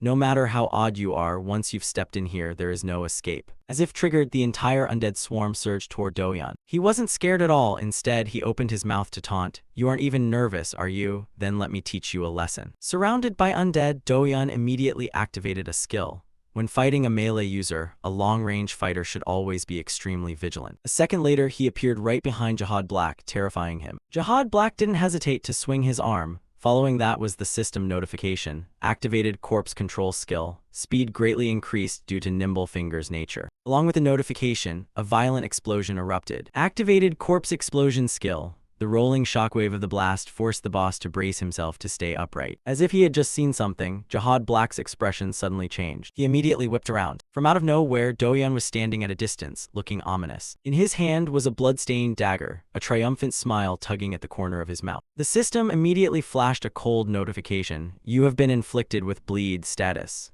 Jihad Black gasped in horror. Since when? Seeing that face, Doyan questioned him cheerfully. Surprised, I told you should focus more. That smile immediately drove him mad. You little rat. Jihad Black waved his hands, summoning countless undead. Let's see how long you can hold out. Doyan leaped aside as quick as a flash, dodging in an instant. The boss didn't stop, continuously waving his hands to summon rising undead. Meanwhile, Doyan flexibly avoided every attack. At the same time, he had already seen through Jihad Black's plan. I see it, where he's aiming and where he plans to strike next. Looking at that frantic face, Doyan pondered, and even the plan he's currently calculating. After just a moment, he was backed into a corner. The boss's smile grew even more deranged. It ends here. With a ping sound, a massive explosion went off. Hidden dungeon boss Jihad Black is using ultimate skill, Great Corpse Explosion. Jihad Black laughed maniacally, muttering, since you were a rare test subject, I planned to go easy on you, but you chose death. To the sharp sound of the system, Doyan suddenly appeared right behind him. Trace has disappeared. His dark voice echoed in the boss's ear. Did your skill miss? Before the boss could react, Doyan's fist swung straight into Jihad Black's face. He was sent flying into the cliffside. A wretched scream rang out. Jihad Black spat out blood, his body trembling in pain. While he was clutching his chest in agony, Doyan approached again, his face shrouded in shadows and radiating killing intent. Even so, the boss remained defiant. You bastard, I will definitely have my revenge. The words were barely out before Doyan gifted him a punch to the gut. He didn't stop, continuing to swing his arms. A barrage of punches landed repeatedly on Jihad Black's face. Within moments, dozens of punches had been thrown. Just as Doyan was preparing to continue, the boss suddenly cried out, wait. Jihad Black clutched his bruised face and wailed, hey, are you hitting my bones? Hitting the bones is playing dirty. Hearing that, he raised an eyebrow skeptically. What kind of boss is this? Meanwhile, the boss continued to whimper, my bones hurt so much. Do-hyun was a bit speechless, wondering, this thing is actually hero rank. Recalling the attack from earlier, he couldn't help but assess. The corpse explosion skill was strong, but other than that, he's way too weak. Seeing Do-hyun suddenly move, Jihad Black jumped in fright. Without hesitation, he immediately leaped backward. Watching that series of actions, he felt a bit suspicious. The boss let out a dark laugh and sneered, stupid human, I was just waiting for you to drop your guard. Amidst the dark fog, a notification screen appeared. Secret Dungeon Boss Jihad Black. Activating Bloodline Nature, the info above his head suddenly changed.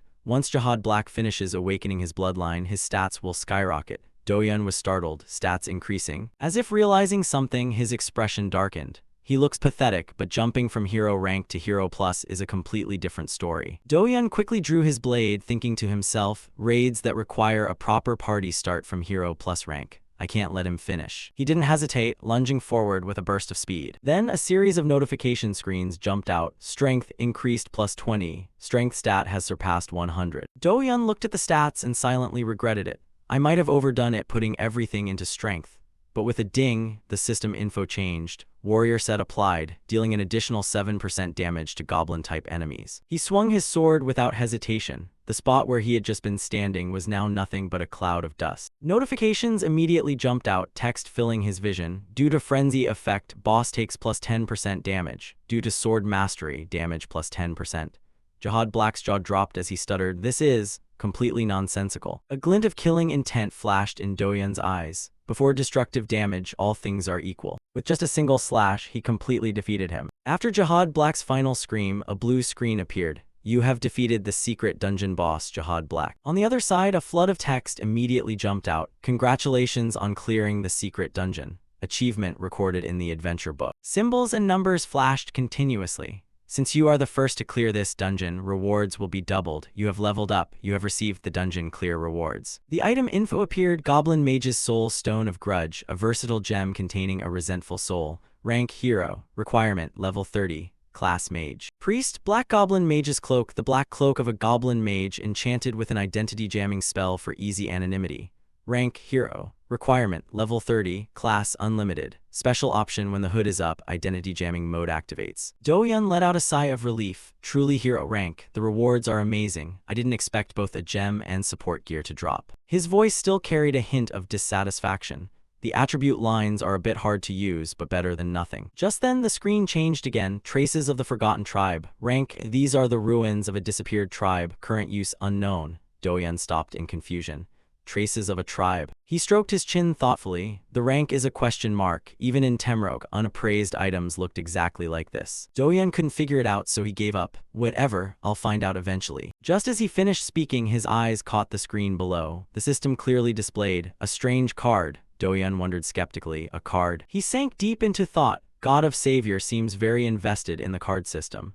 They aren't just for combining skills or enhancing. Even the bosses in the adventure book are saved in the form of cards. Do-hyun gave a bright smile, calculating, if it's a monster card, it's probably for gear enchanting, right? On the screen was the boss's status. Jihad Black card. Rank Hero. Description, a card sealing the soul of the goblin mage, Jihad Black. When used, he will be summoned as a guardian and the card will disappear. He was a bit surprised reading that. A guardian, simply put, a guardian is someone who protects their master, like a fire mage's salamander or an alchemist's golem. Do-hyun scratched his head with curiosity. A guardian, sounds interesting, not bad. But remembering Purpletaste's two beasts, he muttered, unless it's a divine beast like that purple-haired guy's dragon, it's barely acceptable. While speaking, Do-hyun made his choice. Normal guardians usually just cost money to raise without being of much use. The status line immediately displayed, summoning guardian. In an instant, Jihad Black was summoned. Jihad Black title, named Guardian, rank Hero, race Goblin, level 1, loyalty /100. Bloodline nature, Necromancer's curse, nimble fingers, personality, bullies the weak, fears the strong, opportunist, skill, create undead. Description, a survivor of a withered tribe with noble blood. Jihad Black is a goblin who has lived for hundreds of years. Due to his low level, most of his power is sealed. Seeing the figure before him, the goblin screamed in terror, why is it you? Do-hyun's face immediately showed disgust. This thing is my guardian. Do-hyun began to daydream. He's supposed to be cool and powerful like other guardians. Oh well, never mind that. Jihad Black collapsed to his knees in despair. To think I must serve a filthy human. Seeing this, Do-hyun felt a wave of annoyance. A goblin who does nothing but wallow in self-pity. The more he looked, the more Do-hyun felt contempt. bullies the weak, fears the strong, and an opportunist. What kind of hellish traits are these? Just as the thought crossed his mind, the system popped up. Guardian Jihad Black's loyalty is extremely low. Due to Jihad Black's nature, if loyalty is too low, he may betray you. Please be careful. After reading, he couldn't help but widen his eyes, muttering, "This is insane." Looking at that cowardly appearance, Do-yeon clicked his tongue. With an attitude like this, I can't let him have any peace. Thinking this, he stepped forward under the goblin's terrified gaze. Seeing Do-yeon staring at him, Jihad Black asked defiantly, "What, you human?" Hearing that, Do-yeon frowned in displeasure. "You dare call your master human?" Do-yeon angrily got right in his face, his voice low as he repeated what he had just said. The pressure crashing down made Jihad Black's face contort in horror. Do-yeon let out a dark laugh, cracking his knuckles threateningly. "Your mindset is completely broken. For every second that passes, I'm going to give you a beating." Before the goblin could fully process it, he looked visibly confused. Do-yeon didn't explain, only flashed a cruel smile. "Time for your medicine." A large shadow loomed over him, making Jihad Black fall back onto his rear in fear. In the cave, only the sharp sounds of the beating and his wretched cries remained, accompanied by a series of system notifications flashing rapidly. "You have attacked your guardian. Loyalty 2-100. Loyalty 3-100. Loyalty 4-100. Loyalty 5-100. Loyalty 6-100. The sky turned to the pink hues of sunset. The door to the gaming room opened. Do-yeon stretched, looked outside, and remarked, "It's starting to get dark." After finishing up, he left the room and asked, "Mom, is there anything left to eat?" But the only reply came from his younger sister, "Nothing. If you're hungry, just ask." Do-yeon turned to look at his carefree sister on the sofa. His face showed utter helplessness, while internally he sighed, simply unbelievable. Do-yeon sat down and asked, "Where's Mom?" She replied briefly, "She has an appointment." He followed up, "What are you watching?" She continued, "God TV." Hearing that, Do-yeon was slightly surprised. "God TV, you play that game too?" She replied nonchalantly, "Who doesn't these days?" This remark shocked Do-yeon enough to make him cry out. "For real?" she said. "Yeah, I'm level 71 already." This info surprised him even more. "Wow." Do-yeon then wondered, "To get to 71, you must have grinded pretty hard, right?" She kept eating her snacks while lazily explaining, "About 6 months. A friend asked me to play and said they'd carry me, so I joined. I have to admit, this game is actually fun." Hearing his sister, Do-yeon silently calculated. 6 months, it took that much time just to hit level 70. Then she immediately sniped back at him. "That's because I don't rot for 10 hours a day in the game like some people." This time, Do-yeon was truly speechless and didn't reply. Just then, a news report aired on the TV. "Next up is a report on the Hero Guild. I know this guild." His attention immediately shifted toward the screen. "The Hero Guild," Do-yeon's sister explained to him. "They're the hottest group among young people right now. In terms of popularity, they aren't far behind Slayers." Hearing that, he became even more curious. "But why? They aren't even in the top 10, are they?" To his surprise, the answer was incredibly simple. "Because they're handsome, obviously." On the God TV screen now was the leader of the Hero Guild, Vers. She rested her chin on her hand and lazily added, "Even if guys like Slayers, most girls are still obsessed with the Hero Guild." Hearing this, Do-yeon immediately voiced his criticism. "That guy looks like a spoiled rich kid." Contrary to him, his heaven-sent sister was completely infatuated. "Look at that face. He's the perfect mix of masculine and pretty. He's on a whole different level than you." He disgustedly cursed her in his head. "What right does a pelican face like you have to talk?" Getting bored, Do-yeon decided to get up and leave. "Whatever, I'm going to go exercise." Suddenly, his sister marveled. With a face like that, no wonder his YouTube channel is so popular. His steps halted, followed by a question, "YouTube." Despite her nonchalant attitude, she still answered all her brother's questions. "All the guilds have YouTube channels now, some even get hundreds of millions of views." Do-yeon's eyes went wide, his mouth agape in shock. He was immediately hooked and leaned in close to ask for details. "Hundreds of millions of views, then he must make a fortune, right?" She was a bit startled by his excitement. "Probably. I heard he earns up to 1 billion won." This number was beyond Do-yeon's imagination. 1 billion won, how much fried chicken could I buy with that? Then, like someone who had lost his soul, he kept repeating, 1 billion, 1 billion. She called out worriedly, "Hey, what's wrong with you?" But Do-yeon just kept wandering blankly back to his room. 1 billion, 1 billion. Then the door to his room softly closed. Do-yeon's sister made a confused face. "What the heck, he's acting so weird." The system notification rang out as Do-yeon reconnected to the game. ID verified, synchronization complete. Connecting to the world of God of Savior. Do-yeon logged into the game and prepared to record. "I'll just record for now, just to be safe. Who knows when this footage might come in handy." Jihad Black stepped out from within the black circle while rubbing his eyes. "Are we in?" Hearing that, he couldn't help but feel annoyed and asked back, "So you've arrived, huh? Are you planning to drop the honorifics entirely?" This irritable attitude of his made Jihad Black frantically explain, "No, master." Do-yeon had to remind him, "It's fine, just call me whatever makes you feel comfortable." After that, he threw him a set of clothes, "And you put these on," accompanied by an explanation, "I can't equip them yet anyway, and besides, you need something to cover yourself." Suddenly, the system notified, loyalty decreased by 2. Jihad Black replied with a terrifying smile, "Since Master has given me clothes to wear, I shall be a free entity." Seeing him like that, Do-yeon glared angrily as a heavy pressure radiated out. What was that? Realizing his previous move was a mistake, Jihad Black pleaded in fear, "Oh no, Master, thank you very much." The system displayed, loyalty increased by 2, seeing him like that. Do-yeon looked on with total disgust, thinking, is this loyalty stat a rubber band or something? How can it stretch and shrink that much? Putting on the shirt, Jihad Black spoke up, "Master, where are we going now?" As if remembering his task, Do-yeon regained his composure and looked ahead. "We have to run." These words left Jihad Black staring blankly. Following that were the screams of monsters ringing out in pure agony. The scene was full of defeated monsters while the system pings rang out continuously. "You have defeated a red forest goblin. You have defeated a giant spider." Looking at the corpses of the defeated monsters, Jihad Black felt somewhat sorry for them, thinking, they are truly pitiful. Then he looked back at Do-yeon, who was killing monsters like a maniac.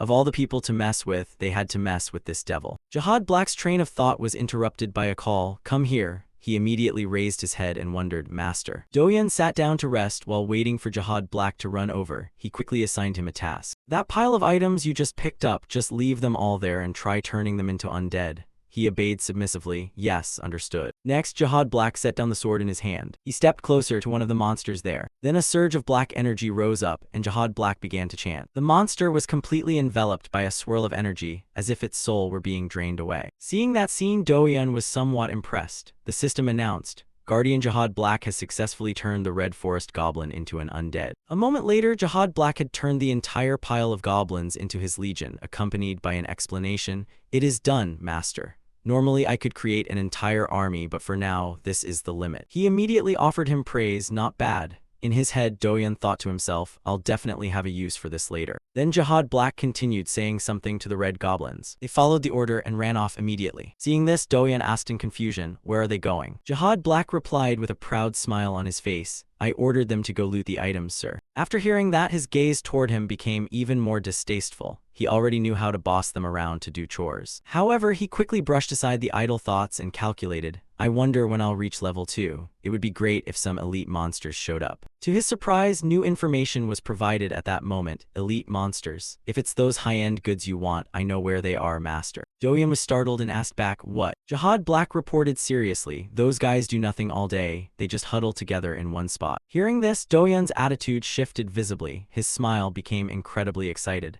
"Those elite monsters are all gathered in one place." Above the forest was a clear blue sky. The elite monsters had long since gathered in one location. Jihad Black and Do-yeon were hiding to one side. "What do you think, Master? It's definitely them, right?" Do-yeon was so excited he broke into a smirking grin. "This is unbelievable." Looking at the monsters in front of him, he couldn't help but wonder, why the hell are there so many of them? A notification appeared right on cue. "Sudden quest, Trial of the Warriors has been activated." Trial of the Warriors. Grade, Sudden Quest. Reward 100 gold, a large amount of EXP, 1 intermediate skill draw ticket. Time limit, 48 hours. Reading this, Do-yeon smirked and thought to himself, an intermediate skill draw ticket. I definitely have to complete this deal. The elite monsters quickly noticed his presence. Do-yeon on his side didn't waste time and immediately charged. The corners of his mouth curved into a smile. "Hey you guys," a red goblin prepared to strike back immediately. It swung its sword down powerfully. Do-yeon easily dodged and even counterattacked. The red goblin growled threateningly. However, in the end, it still took a direct hit to the middle of its face. Blood poured from its nose. The red goblin's momentum sent it tumbling backwards several times. Do-yeon's combat sequence was only just beginning. He blurred past these monsters like a gust of wind while activating Vital Stab. Several system notifications immediately appeared. Bleeding status inflicted. The moment Do-yeon stopped was also the moment the monsters collapsed to the ground. On the opposite side, the silhouette of a red goblin came running up. Do-yeon simply met its attack head-on. Next, he reached back and drew his weapon. The red goblin's face was lit with surprise. Do-yeon immediately launched a kick that pinned it to the ground. The red goblin even vomited blood after taking the brunt of that blow. Only now did he reach for the hilt of his sword, and he drew the blade instantly. The red goblin let out a threatening roar. However, this had absolutely no effect on Do-yeon. He proceeded to unleash a critical strike. Do-yeon's expression didn't change at all. Meanwhile, the red goblin was in absolute agony. Its powerless body slumped to the ground. From within the bushes, Jihad Black was watching and thinking to himself, That's horrific. He couldn't believe his eyes. I saw it back in the Western Forest too, but that guy definitely isn't a normal human. There was pure terror on Jihad Black's face as he looked toward Do-yeon. He is a devil, a real demon. He slammed the sword in his hand into the ground. Do-yeon looked around and muttered an assessment. The warriors are all cleared out. I guess it's about time he showed his face. To his surprise, the silhouette of another monster appeared from the distance, followed by several notifications. You have encountered a hidden boss, Great Goblin Warrior Kara. Information about the quest and the opponent was laid out before him. Quest Trial of the Warriors has changed to Trial of the Great Warrior, Great Goblin Warrior Karuk. Title, Elite Tier Hidden Boss. Type, Goblin. Characteristics, Great Warrior, Body Fortification, Berserk. However, Do-yeon himself let out a wicked smile. He's here, my loot bag. He took up the sword in his hand. Do-yeon didn't waste a second and immediately charged at his opponent. The two sides fought with a do-or-die mentality. Standing in the distance, Jihad Black also called out worriedly, "Don't, that guy is too much for Master." He kindly informed him, "Just clashing with him will shatter your sword, sir." Great Goblin Warrior Karuk used brutal strike. There wasn't even a flicker of hesitation in Do-yeon's eyes. Karuk raised the axe in his hand. Then he brought it down powerfully. To his surprise, it failed to cause any injury to Do-yeon. Even the hiding Jihad Black was caught off guard. Do-yeon was currently parrying the attack. There was a delighted smile on his face. This attitude left Karuk feeling bewildered. It roared again and struck once more. Do-yeon's hand holding the weapon also began to move. He didn't let it attack, but instead directly preempted it. What followed was a series of high-speed attacks. Jihad Black couldn't believe his eyes and kept asking himself, "What the hell am I seeing right now?" He watched what was happening with a look of amazement. A question formed in his mind: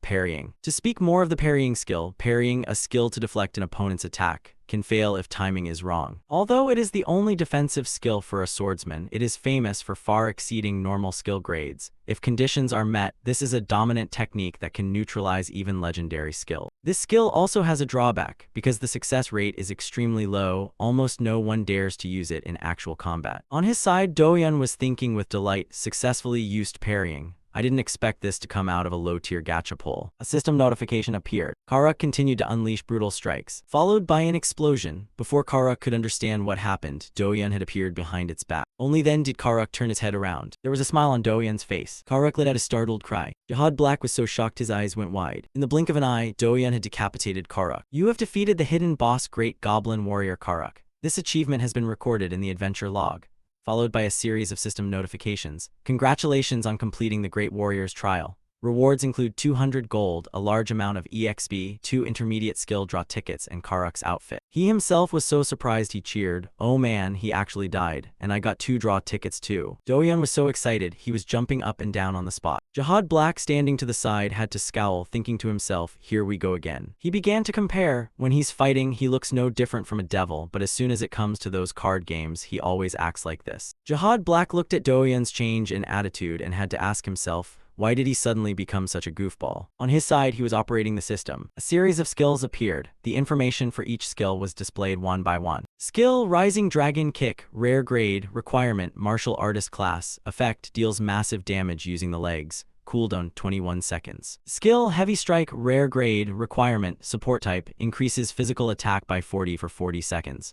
Cooldown 40 seconds. Do-yeon immediately took notice. Heavy Strike, this is the core move for strength builds, lasts 40 seconds and the cooldown is also 40 seconds. It's essentially a near-permanent power boost. Besides, it makes a normal sword have the power of a greatsword. Reading this, Do-yeon was so excited he covered his face. This is amazing, this is truly top tier, an assassin that can solo and brawl. His gaze became more dangerous, and it even came with Rising Dragon Kick. I've wanted to try this move for a long time, it looks incredibly cool. Perfect. Everything is wonderful. It didn't stop there, the system continued to provide other notifications. Unidentified items. Karuk's red leather armor, crafted from the hide of Great Goblin Warrior Karuk. Heroic grade, Karuk's red leather pants, made from Karuk's own durable hide, heroic grade. Below were a few other items. Karuk's blue-red leather shoulder guards, crafted from Karuk's hide. Rare plus grade, Karuk's essence ring. A ring containing Karuk's concentrated power, heroic grade. Reading this, Do-yeon finally remarked, "I'm finally getting to take off these tattered goblin rags." He didn't waste any time and equipped them immediately. Notifications from the system appeared along with the light as the equipment was changed.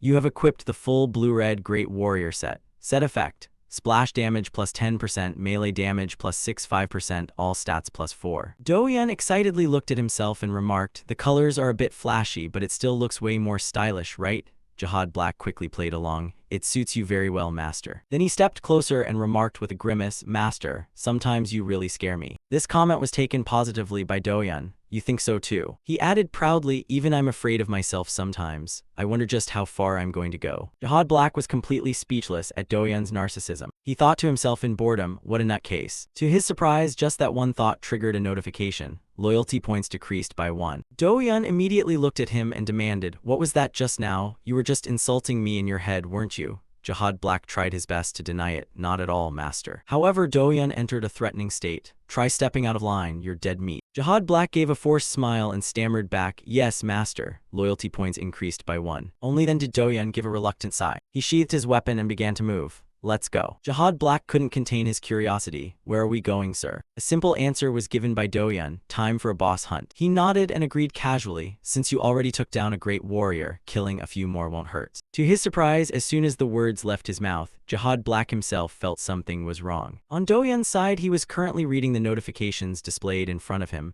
To proceed to the next city, you must pass the trial of the boss continent. Field, Trial Ground 1. Requirement, reach level 24, defeat Spider Queen Eliza. Their next stop was the area where Spider Queen Eliza appeared in the Western Forest. Other players had already gathered here. "I wonder when it'll finally show up, probably in about 10 minutes. Small groups were constantly discussing among themselves. "Where will it appear this time? I heard last time it showed up at the Eastern Webs, right?" They were all cautiously observing the terrain in front of them. "Then this time it'll probably be west or north." At this time, Doyun and Jihad Black also arrived. He looked down at him and demanded, "Tell me the truth, do you actually know where the boss spawns?" Jihad Black didn't hide anything and replied sincerely, "No, sir. This boss belongs to the new generation, so even I'm not very clear on it, master." As soon as he heard that, Doyun let out a long, weary sigh. "And you said before that you knew everything about this forest." He didn't seem to notice this disappointed attitude. In his heart, Doyun was also doing his own calculations. "I wonder where it'll show up." He looked at the terrain and thought, no matter where it appears, I just have to charge in and use backstab and it's over. Just then, several system notifications suddenly appeared. Activating talent, the Slayer. The location of boss Spider Queen Eliza has been revealed. A red silhouette of the Spider Queen appeared on the ground, stunning Doyun. What? He couldn't help but feel confused. "I don't have the Slayer title for spiders, do I?" However, he quickly reasoned it out himself. Wait, a hypothesis was formed. Could it be that it doesn't just apply to bosses he's already killed, but works on all types of bosses? But Doyun didn't waste time on idle thoughts. "Whatever, that doesn't matter right now." The corners of his mouth curled into an inhumane smile. What mattered was that he could monopolize this boss by using the backstab move. At that moment, a blue light appeared on the ground. Emerging from the darkness was the figure of a fat spider constantly wailing, "Eliza, Eliza." In the blink of an eye, Doyun appeared behind it. "You have encountered the Spider Queen, Eliza." He looked at his opponent with undisguised excitement. Who knew that move would actually be so effective? Jihad Black, standing nearby, also asked in surprise, "Master, how did you manage to do that?" Doyun lazily replied, "It's a long story." His focus now turned toward the opponent in front of him. He'd just consider this a lucky break, but Doyun stared intently at Alyssa and remarked, "This big girl is truly massive." Spider Queen Eliza. Title: Elite Field Boss. Race: Arachnid. Traits: Steel Spiderweb, Lethal Toxin, Arachnid Sensing. The creature itself let out a threatening roar and lunged forward. "Eliza." That cry made him grimace in annoyance. He charged while repeatedly crying out, "Eliza, Eliza, Eliza." Meanwhile, Doyun retreated. He moved and utilized the backstab skill. In just a flash, Doyun vanished from Alyssa's line of sight. He cried out in shock, "Iyog." From behind, the silhouette of a dragon appeared. Doyun launched an attack using the Rising Dragon Kick. Due to the gear set effect, damage was increased by 6%. Eliza was struck so hard her eyes went wide. Doyun was completely focused on it. As the attack concluded, Eliza slammed into the ground. Doyun didn't waste another second and immediately lunged to attack. Eliza flinched and let out a dry cry, "Eliza." However, Doyun swept past it with high-speed slashes. His feet skidded across the ground. Then Doyun gathered momentum and lunged toward Eliza. The system notified, "You are using an enhancement skill. Attack power has been increased." He accelerated, aiming his attack straight at Eliza. This time, a hint of fear flickered across its face. "Eliza." The system notified again, "You are using Rising Dragon Kick." The silhouette of a golden dragon appeared once more. Eliza took the full force of the kick to the center of its head and collapsed. It was in so much pain it spat out blood. Eliza's entire body crashed heavily onto the ground. Jihad Black, who had been hiding until now, thought to himself, "Good grief, I truly pity anyone who has to face that monster." Doyun stood still, looking at Eliza lying flattened before him. It turned its shimmering eyes toward him and called out, "Eliza." His eyes flashed with killing intent. He had no idea what the name Eliza was supposed to mean. However, Doyun had plenty of patience to force an explanation. Let's see how long you can keep that mouth shut. Realizing this human wasn't joking, Eliza wailed even louder. La Eliza. Jihad Black watched, barely daring to breathe. Only one thought ran through his mind. Master is truly heartless. Doyan still didn't stop. Eliza, Eliza, Eliza. It wasn't until Jihad Black froze as if remembering something. Eliza. That name sounds very familiar. His jaw dropped as he realized the truth. Then he rushed out to intervene. Master, please stop. Wait, Master, please stop. This frantic attitude confused Doyan. What is it? Jihad Black ran to Eliza and said worriedly, Eliza, it's me. Open your eyes and look, Eliza. He looked at him and replied, Eliza. Jihad Black removed his hood and continued, Eliza, it's me. Don't you recognize me? Eliza's eyes welled with tears. Eliza, Eliza, Eliza. The story began 150 years ago. Back then, Jihad Black was even more powerful than he is now. While traveling, he heard a voice calling, Liza. He looked at the spider in front of him and realized something was strange. Eliza stared at him and called out, Liza, Liza. Jihad Black was intrigued. A spider like this actually exists. He smiled and made an offer. Hey, do you want to follow me? Eliza squealed excitedly. Liza. Shimmering eyes looked at him. Liza, Liza. The cries rang out continuously. Liza, Liza. Jihad Black replied, Is Liza your name? Then he laughed and said, But calling you Liza is too ordinary. How about I call you Eliza instead? Eliza liked the name so much it jumped up and down. Liza, Liza. Jihad Black explained, No, not Liza, it's Eliza. But it didn't understand. He could only shrug helplessly. All right, fine, whatever you want, I'll call you Eliza, okay? Then he reached for his cloak. Eliza, I have to go out alone on business today. This declaration confused Eliza most of all, causing it to tilt its head. Liza. Jihad Black immediately refused. You can't, that place is still too dangerous for you. It could only watch him leave, Liza. Upon reaching the door, Jihad Black didn't forget to say, All right then, I'm off. Eliza had been staring at him this whole time, Liza. However, the story had a sad ending. That master never returned again. Time passed, sunsets fell, the moon rose brightly and then set. The sun began each new day. 1 year passed, 10 years passed, 100 years passed. It waited tirelessly for its master until the small hut gradually rotted away with time. Finally, a momentous decision was made. Eliza decided to head toward the West Forest, returning to the place where she and her master first met. Throughout that journey, she repeated the name her master had given her so she wouldn't forget it. It wasn't until now that a touching reunion took place. Eliza, Liza, Liza. Doyan stood to one side and asked bluntly, So, in short, you abandoned Eliza. That statement made Jihad Black freeze. However, immediately after, the two of them rushed to hug each other and sobbed again. Eliza, Liza, Liza. Another question was posed, but why did you have to go into hiding, not just for a few years, but for 150 years? This time, Jihad Black explained softly, I cannot reveal that, master. It is beyond my current capabilities. This answer puzzled him. What is that supposed to mean? But he explained once more, I am sorry, master. That serious face left Doyan with no choice but to believe him. He let out a sigh and looked around. Now what should we do? This is the final quest, so we can't leave it unfinished. Jihad Black frowned in agreement. That is correct, master. At that moment, Eliza spoke up again. Liza, Liza. He immediately looked toward it. What is it? Eliza's expression changed. Liza. Hearing this, Jihad Black couldn't help but be surprised. What do you mean by that? He tried his best to stop it. You can't. Absolutely not. However, Eliza still adamantly demanded, Liza, Liza. Doyan cut in, confused. Hey, what's going on? That suggestion made him flinch. She continued to lay out the plan for the goblin. However, the goblin immediately raised a hand to stop her. No way. The spider had reached its limit. It clenched its jaws, spitting out tiny sparks of venom like embers. That sudden action made Jihad panic, while the system simultaneously alarmed. Eliza, Queen Spider Eliza has entered a critical toxic state. Health is below 10%. Observing that movement, he thought to himself, what the hell is going on? Seeing her pained expression, Jihad asked, Eliza, what are you doing? Her mouth emitted faint whimpers as if she were trying to say something. Jihad hesitated after hearing it, but Eliza seemed to continue her persuasion. After a few seconds of thought, Jihad turned to his master, his voice firm. Master, stab her, hurry. The suggestion made him freeze. What? Jihad said with certainty, she is begging master to kill her. There's no more time. He hesitated, is doing this really okay? Jihad's voice became urgent. Just trust her for now. Hurry, master. Hearing that, he drew his sword without further delay. All right, if that is her wish. He raised his sword high. I'm going to strike. With a decisive slash, green blood splattered everywhere. The system rang out repeatedly. You have defeated the field boss, Queen Spider Eliza. Achievement recorded. Multiple effects activated. All stats increased by 6 points. Looking at the giant spider collapsed on the ground. He silently wondered, was that really the right thing to do? Jihad stood by and nodded. Yes, master. Just then, a tiny creature appeared on the queen's head, startling them both. A miniature spider emerged, crying out, Eliza, Eliza, the system announced. You have discovered the hidden bug, Eliza, a parasite on the queen's spider. The affinity between Jihad and Eliza has reached its maximum.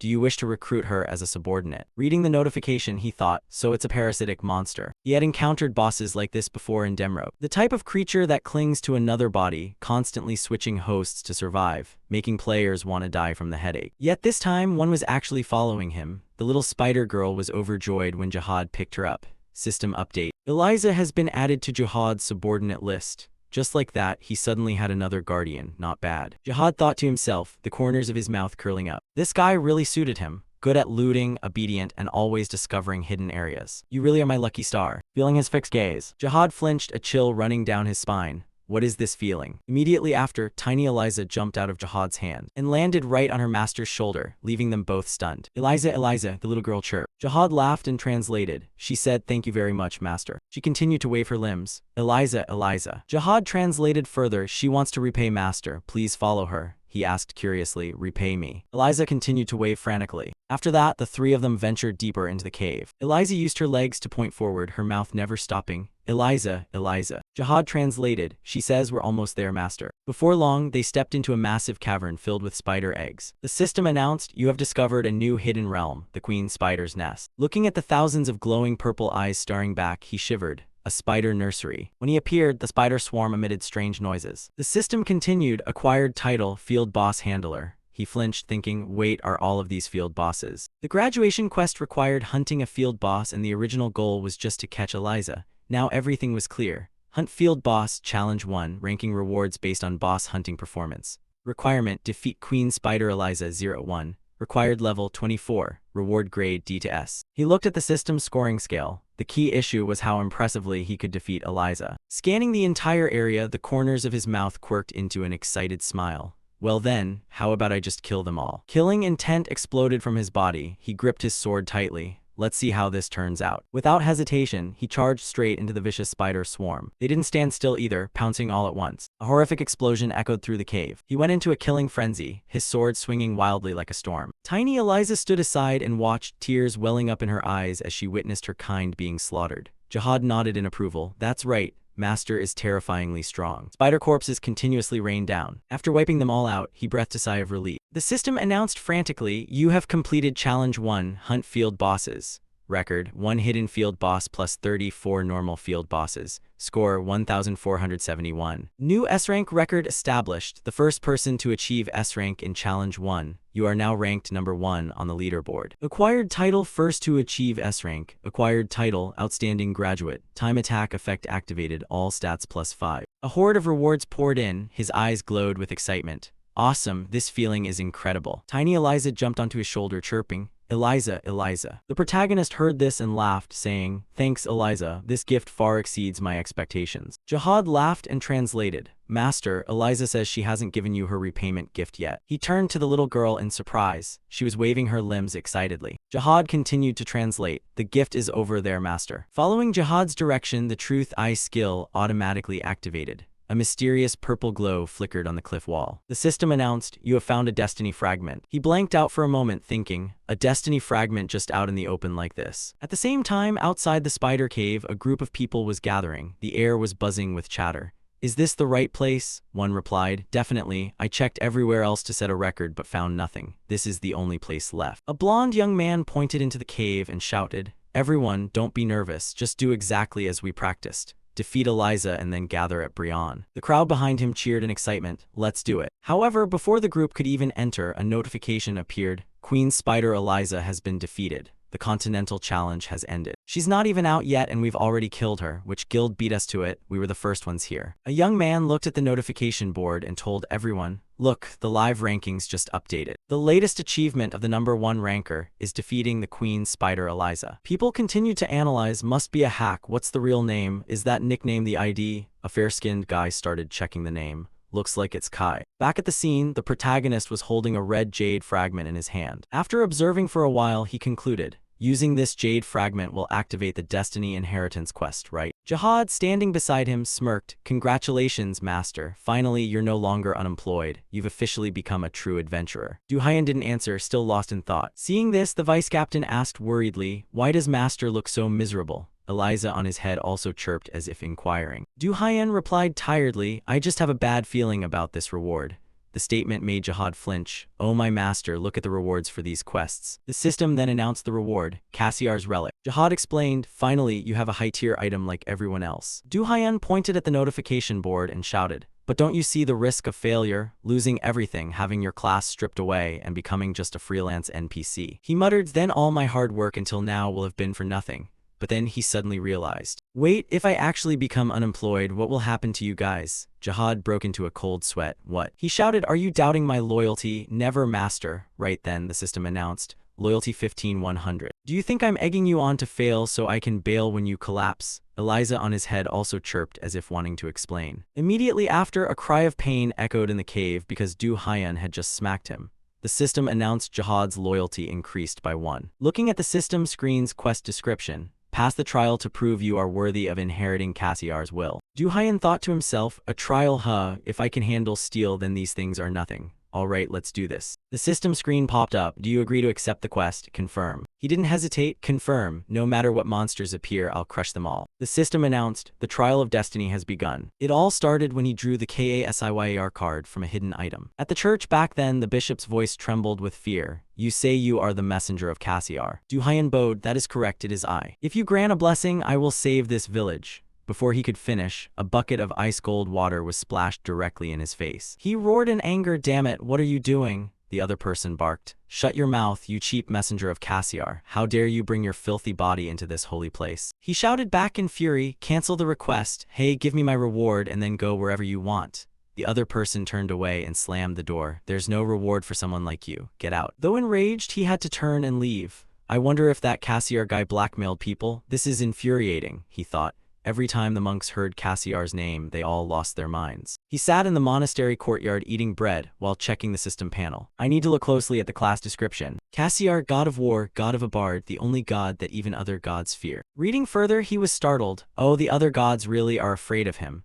To the monks, he was no different from a demon. When he accepted the quest, he thought it would just be a bunch of elite or mythical monsters appearing, but he was dead wrong. Back in the present, a heavy iron weight fell with a thud behind him. Du Haiyan jumped. "Jesus, you scared me to death." Following that, swords began flying straight at Jihad and Eliza continuously. It cried out in panic, "What is this?" It's raining weapons from the sky like a storm. Jihad warned, "Look over there, master." Du Haiyan followed Jihad's gaze. "What now?" Jihad's voice trembled. "We're in trouble." The system announced, "Cassiar, god of war, is awakening from his seal. Stand firm for 5 minutes." Looking at the magic circle in front of him, he muttered, "That's a magic circle." Cassiar's form began to materialize, making him flinch. The system sent a red alert. "Cassiar is awakening. The professional quest has officially begun." He squinted his eyes in assessment. It's not an elite or mythical monster, but the true entity that has appeared. Survival, 5 minutes. He immediately drew his weapon. "Fine. I just have to not die for 5 minutes, right? If it's just about staying alive, I can still do it." But as he looked into the cold eyes of Cassiar standing before him, a sudden dread enveloped him. "What is this? What's with this pressure? I can't move a muscle." His whole body was bound by mental chains like iron shackles. Cassiar slowly approached. Jihad warned, "Master, prepare for battle." Eliza also chirped, Eliza." Seeing his master still standing motionless, Jihad panicked. "Master, it's over. You're completely frozen." Du Haiyan didn't understand what was happening. What the hell? Why isn't the hero trait activating? The system announced, "Trait neutralized. This is not an abnormal status." Looking at Cassiar standing in front of him like a monster, he was terrified. He doesn't even need to use skills or effects. His sheer presence alone is this frightening. Feeling that things were going south, Jihad immediately turned and ran. "Eliza, run. Master is toast." Seeing the two children run away, Du Haiyan went ballistic.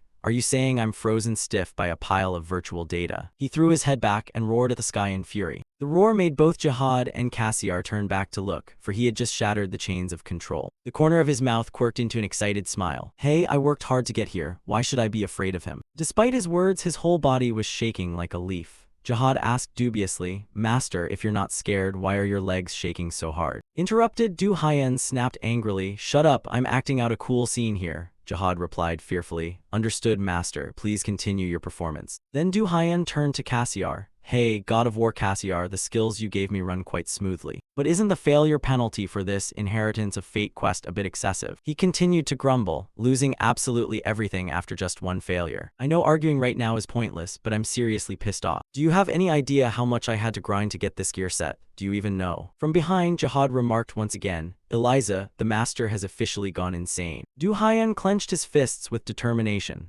Having just secured top-tier skills and high-end gear, he thought his life as a gamer was finally taking off. But he was cut short. Jihad shouted, "Master, stop standing there rambling and fight. What are you doing?" Du Haiyan raised a hand to signal him. "Hush, kid, there's only 1 minute left." Only then did Jihad realize the plan. Oh, so Master was just talking nonsense to stall for time. Your cunning is truly a shining example for all of us goblins. Go for it, Master. Use that silver tongue of yours to buy more time. Maybe we'll actually survive this. But when he saw Du Haiyan suddenly charge straight ahead, the boy panicked. Oh my god, Master, what are you doing? Du Haiyan looked at his opponent and assessed the situation. Now's the time. While he's distracted, I'll circle around for a backstab. Who knows, maybe defeating Cassiar will trigger a secret reward. He immediately activated his gap-closing skill to get behind him. This movement, however, was entirely expected by Cassiar. The god simply gave a dismissive flick, reaching back and grabbing him by the neck as if he were an ant. Du Haiyan's eyes filled with terror. This move didn't work either. Cassiar immediately slammed him hard onto the ground, causing the earth to shatter into pieces. From behind, Jihad screamed in horror, "Maz, Master." The impact caused his eyes to roll back, and several mouthfuls of blood sprayed from his mouth. Du Haiyan was pinned to the ground, gasping for air while the monster stood over him, watching. His small goblin companion shrieked in a panic, calling for help. As the situation grew increasingly dire, Du Haiyan thought, "It's all over," cursing the rotten luck that had dragged him into this godforsaken mess. The giant loomed over him with a maniacal grin. Du Haiyan braced himself for the absolute worst, the pressure from his opponent making it nearly impossible to breathe. But everything suddenly took a bizarre turn when the attacker grabbed his face and started poking at his neck. The renowned god of martial arts was stretching Du Haiyan's face as if he were kneading a bun. It turned out this wasn't a death match, but rather, the man was just tickling him.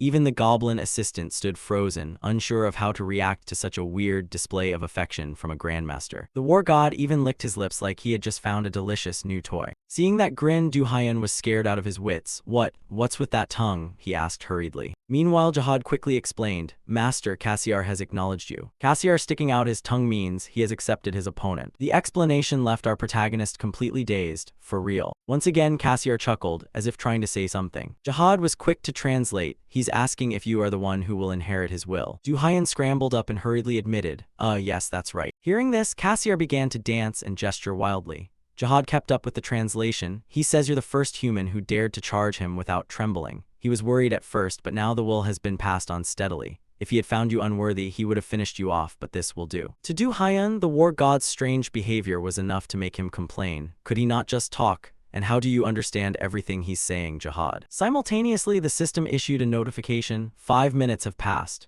You have completed the hidden class quest, Heir of Fate. Strong Against Fate, 110. Instead of the Apostle branch, you will enter the Heir branch. Linked quests have begun to appear. After reading the notification, Du Haiyan had to ask one more time just to be sure. It ended that simply. Cassiar gave him a thumbs up in confirmation. Jihad added further, "Master, Cassiar says he's going to give you a relic." While our hero was still wondering what the object was, the war god reached into his pants. Seeing this, Du Haiyan's face twisted into an expression of pure terror. He backed away, shouting in horror, "Wait, what the hell are you doing?" Under his watchful gaze, Cassiar pulled something shiny and golden out from his trousers. The more he looked at it, the more panicked Du Haiyan became. This isn't right. This game isn't supposed to be that kind of perverted stuff. Cassiar fully pulled out a golden staff. Du Haiyan's face was completely contorted. "You crazy bastard," he barked. However, contrary to his wild assumptions, the item Cassiar produced was just a perfectly normal staff. The god looked at Du Haiyan with a confused expression. Even Jihad was equally puzzled. "What on earth is Master thinking?" Du Haiyan shouted angrily. "Why did the item come out from there?" The system announced, "You have received the first relic of the war god Cassiar, 1000 transformations." Despite receiving the item, Du Haiyan didn't seem particularly happy.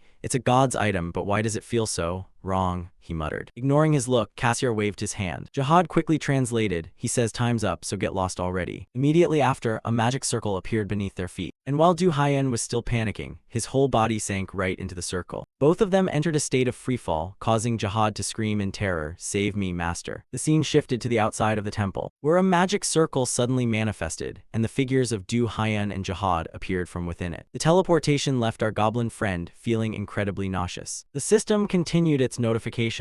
"You have entered the second city of the Brion continent, the City of Promise." Turning back to Du Haiyan, he took a moment to observe his surroundings and whispered, "Is this Brion? Well, at least I didn't get tossed into some hellhole." At that moment, an unfamiliar voice suddenly rang out. "I was wondering what all the noise was about. So it's today's business then. Though you've arrived earlier than the day of prophecy, this must be fate. The speaker was a white-haired old man. Upon seeing him, Jihad immediately grew wary. "Be careful, master. This guy's aura is anything but ordinary." Du Haiyan agreed. He stood up and drew his sword. But far from what they expected, the old man immediately dropped to his knees. "I have waited a long time for you, O heir to his will. My name is Gamillion Adran, a member of the Adana family that has served the royal family since the beginning. I have waited for you for a very long time." Realizing he was an ally come to help, Jihad gave the old man a thumbs up. "I knew it. He looks totally different from the rest." Du Haiyan turned and snapped, "Can you shut that wretched mouth of yours for once?" The system provided him with a few reminders, recorded in the adventure book. Starting class quest, a step toward the truth. Listen to him tell the history of humanity that has been erased. Completion will unlock the main story quest objectives. Du Haiyan was quite intrigued by this quest. Throughout the year and a half of the beta, with 1 billion players in God of Sense, even the king of exploration, Barian, who grinded almost every known quest, had given up after a year of searching and claimed the game had no main story. Yet here it was appearing now. Unaware of the boy's internal questioning, old Gamillion stood up and continued, "If you've made it this far, you must have met Lord Cassiar. Therefore, I wish to pass on the story that the heir must know." Du Haiyan nodded in agreement. 1,456 years ago, humanity was very different than it is now. A race possessed of extraordinary potential, blessed by Avdariel himself. With that mission, they once held one of the 5 thrones of the world. However, just as the new king had secured his position, they arrived to invade. Those disgusting beings who call themselves rulers and command people from other worlds, those are the ones called gods. Gods who fled from the great war of Ragnarok after the divine realm was destroyed. They lusted after Avdariel, and a long, drawn-out war to protect the territory broke out. 1/3 of Avdariel was devastated because of that war. The one who reversed that catastrophic situation was a single human, the war god Cassiar. Seeing the way he took down 4 legendary gods, it seemed as if humanity was on the verge of victory, until that thing crawled out from the earth. A new race created from the resentment of the gods and the fallen tribes. An extreme darkness, the abyss. It made no distinction between god or man. Anyone who fell into it turned into a monster and attacked everyone else. The scene back then was like hell on earth. The entire world was at risk of being swallowed whole. To save the world, the gods and humanity, who were originally enemies, were forced to sign a painful treaty, to sacrifice all of humanity. The very thing that provides power to the gods, faith. It meant they would turn all humans into sacrificial offerings to the rulers. As a result, the great humanity was stripped of its potential, becoming weak slaves under the gods' thumbs. As for Lord Cassiar, he was sealed immediately. And then the gods started packing in people from other worlds like yourselves. As soon as you step into this world, they push you into the abyss to destroy your original selves and turn you into nothing but obedient apostle puppets. Hearing this, Du Haiyan seemed to have a certain realization. Jihad turned and barked at him, "Master, be quiet and listen carefully." Consequently, the subordinate immediately received a punch to the head, causing a large bump to swell up.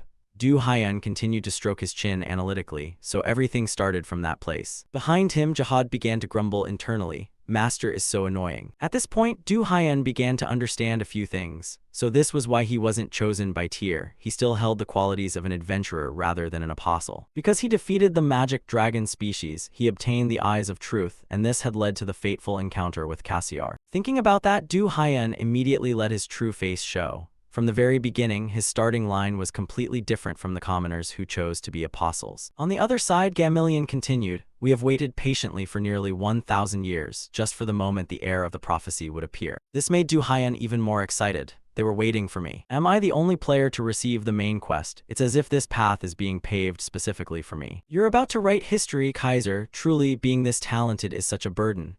He laughed wickedly while speaking, leaving Jihad wondering why on earth he was laughing like that. Simultaneously, the system announced, "You have grasped the truth about Avdariel, the buried history of humanity. This information has been recorded in the adventure book. Completed class quest, closer to the truth. The main plot has been unlocked. The main quest category has been created." Without a moment's hesitation, Du Haiyan opened his main quest log. "You have qualified to enter the main plot, Fragments of Fate. Grade, main story, description, collect enough fragments to unlock the main event. Fragments of Fate, 110. Across from him, old Gamillion also requested that he go find the Fragments of Fate, explaining that after that painful negotiation, Cassiar was sealed instantly, preventing him from ever stepping out into the world again. Before being sealed, Lord Cassiar placed one final bet for the sake of humanity.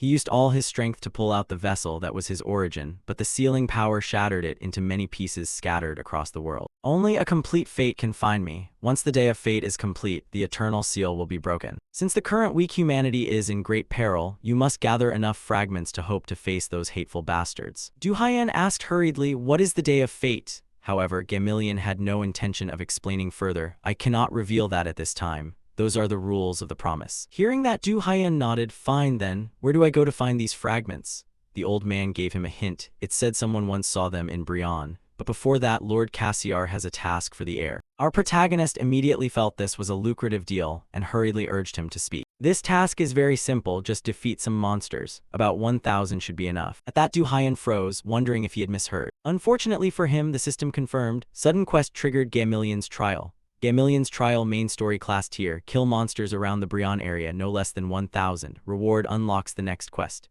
Emphasis, risk of quest deletion and class stripping. Time, 60 hours. You cannot refuse this quest. Staring at the system screen, Du Haiyan's first reaction was utter bewilderment. Then he angrily demanded, why is it always like this? Every chance it gets, it wants me to guess everything for everyone. I don't know what that old man Cassiar has against me. Seeing Du Haiyan shedding tears of misery, old man Gamillion could only offer comfort.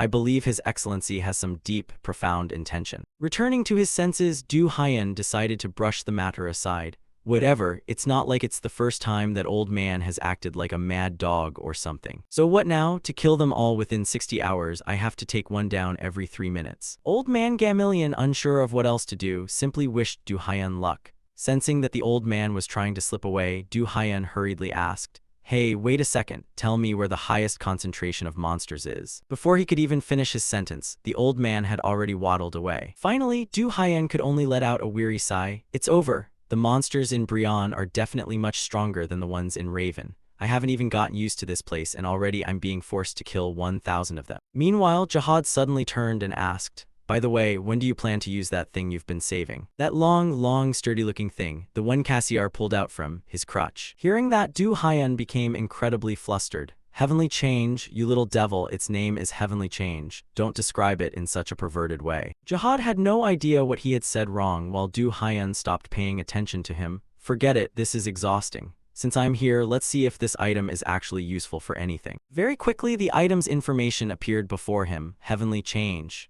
Grade, Mythic, Heroic, restricted to Cassiar's successor. Physical attack, 190-201. Durability, 100-100. Du Haiyan was momentarily stunned by this information. A mythic grade. This is the first time I've ever seen this. During my 3 years of struggling in Demroke or even inside God of War, I never even heard of a rank higher than legendary. Thinking of this, he swallowed hard. He tried to stay calm to read further. Devour, the weapon can consume other weapons, transform into the shape of the consumed weapon, and use its special effects.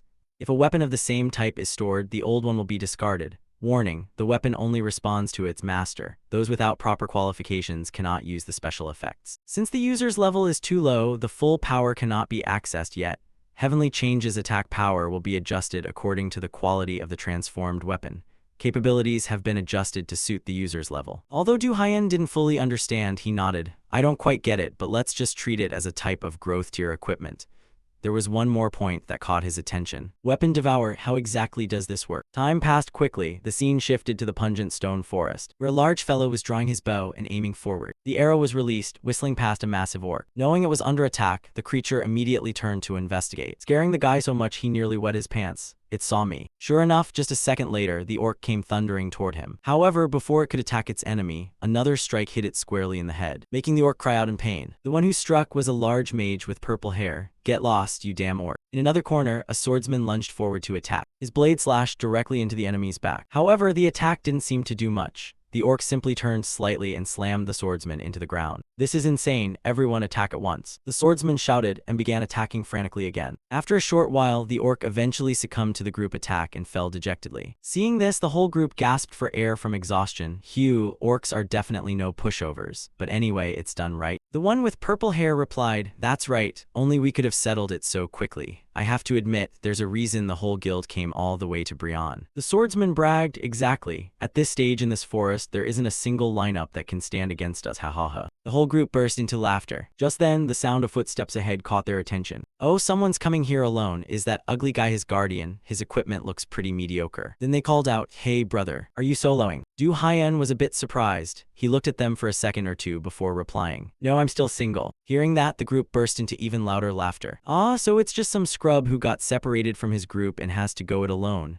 Look at that guy, he's hilarious. Just keep it down so he doesn't hear us, haha." On the other side, an orc also spotted Du Haiyan. It began heading toward the protagonist along with its teammates. However, the protagonist didn't show even a hint of fear. "What's this? You dare to interrupt me while I'm just getting a feel for things before starting the quest." As the orc approached, he shouted and began to accelerate. In response, Du Haiyan immediately transformed heavenly change into a sword. The golden staff in his hand turned into a sword of light, and in the blink of an eye, he easily took down the monster. That caused the swordsman's team to freeze instantly. It took a few seconds before he stammered, "What on earth was that? What kind of freak is that guy?" The air around everyone suddenly fell silent, until a member of the group spoke up, "Am I seeing things? It was clearly a staff just now, but now it's turned into a sword. Since when did God of Sense ever have that kind of weapon?" Without giving him any more time to figure it out, the remaining orc lunged for an attack. Seeing this, Du Haiyan turned his head. The sword in his hand began to glow brilliantly, and then it transformed once again into an assassin's dagger. By this point, the party was completely certain. The purple-haired guy screamed. It transformed into another type of weapon again. Immediately after, they were even more horrified when Du Haiyan swiftly threw the weapon forward, pinning it directly into the orc's chest, making it squeal like a stuck pig. Witnessing this, they felt a sense of dread. "What the hell is this? He keeps transforming it into different weapons and stabbing us." On this side, the orc was completely motionless, without a single trace of life left. Even Du Haiyan was a bit surprised. "Oh, I didn't expect a one-hit kill." Saying that, he waved his hand. The sword embedded in the orc's chest was immediately pulled out by an invisible force. Then it flew back into his hand. Meanwhile, the party was still incessantly speculating. "This is so unfair, where's the balance? Is that some kind of magic trick, or is this some kind of fusion weapon? It must be a special skill, right?" From across them, Du Haiyan suddenly turned, making the swordsman flinch. He said, "Were you planning to let that side strike first? I accidentally wiped them both out already." In response to these words, the big fellow laughed loudly. "It's fine, I've already taken down quite a few myself, haha." Seeing that, Du Haiyan felt bored and looked away. "Oh, is that so?" Two more orcs approached him from the front. Entering his combat stance, the protagonist said excitedly, "In that case, I'll just take the opportunity to enjoy killing about 100 more." And just like that, not long after, the ground was littered with monster corpses. However, Du Haiyan was still not satisfied with his achievement.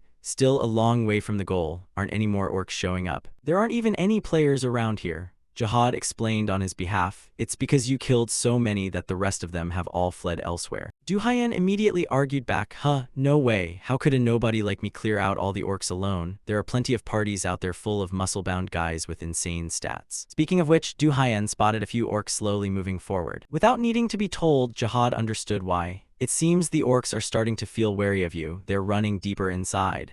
Du Haiyan smirked. "So they consider me a predator now? But it's understandable. After doing that raid training quest, even I can feel my stats skyrocketing. Not to mention that the weapons from the rewards were much stronger than I expected. I guess I can take it easy now." Saying that, he stretched to relax. His advisor Jihad agreed. "Yeah, leave some for others to take down. Let's go, let's go." However, just a second later, Du Haiyan revealed his wicked face again. "Wait, why did I do that again? If you don't like it, then just be a top S-ranker like me." After saying that, his weapon transformed into the Black Crow Spear as he continued to farm monsters. With every monster, Du Haiyan only needed to swing the spear once to easily send them to their graves. The more he fought, the more excited he became. "Die, you bastards, hahaha, don't run away." He laughed loudly as he chased an orc. The orc was running when suddenly both Du Haiyan and Jihad stopped. That was because there were only 3 minutes of playtime left. "Time is almost up. Should I just call it a day right here?" Hearing his words, the orc finally let out a sigh of relief. But for someone like Du Haiyan, how could he let it go so easily? "What should I do now? Well, might as well get one more to make it even 250. Left with no choice, the orc fled once again. However, at that moment, the truth eye was activated. Du Haiyan stopped when he discovered something. What now? After stumbling from losing his momentum, Jihad turned to complain. "Lord, you really are a handful. Just when one thing is finished, another pops up." Du Haiyan interrupted him. "Wait, look. Do you see that red dot on the rock up there?" Following their gaze, a red light was radiating from a rocky outcrop, pointing straight into the sky. However, after Jihad observed carefully, he still didn't see anything. Without letting him think too much, Du Haiyan took the lead toward that place. "No, look, only that spot is glowing. There must be something important there." Very quickly, the two of them climbed onto the outcrop. Jihad asked curiously, "What's there?" Du Haiyan reached out to touch the glowing rock while thinking. "It's been a long time since the truth eye technique was activated. There must be something here. Could this be a destiny fragment? When his hand touched the layer of red light, Du Haiyan felt as if he were touching a liquid, causing him to quickly pull his hand back. At the same time, the system gave a notification. You have found a hidden clue, recorded in the Adventure Survey book. Found quest item, Dark Energy. A new quest has been initialized. Du Haiyan looked at the stone in his hand and muttered, Dark Energy, Jihad has plenty of that. The system continued with a more detailed explanation. Quest item found, Dark Energy, Dark Stone Block, a mysterious ore found by chance in the Bloodstone Forest. It radiates a terrifying aura. Item grade, rare, quest item. High Priest Keditor of the Lur Temple may know what this is. Find Keditor and give him this item. After reading the notification, Du Haiyan displayed a face full of excitement.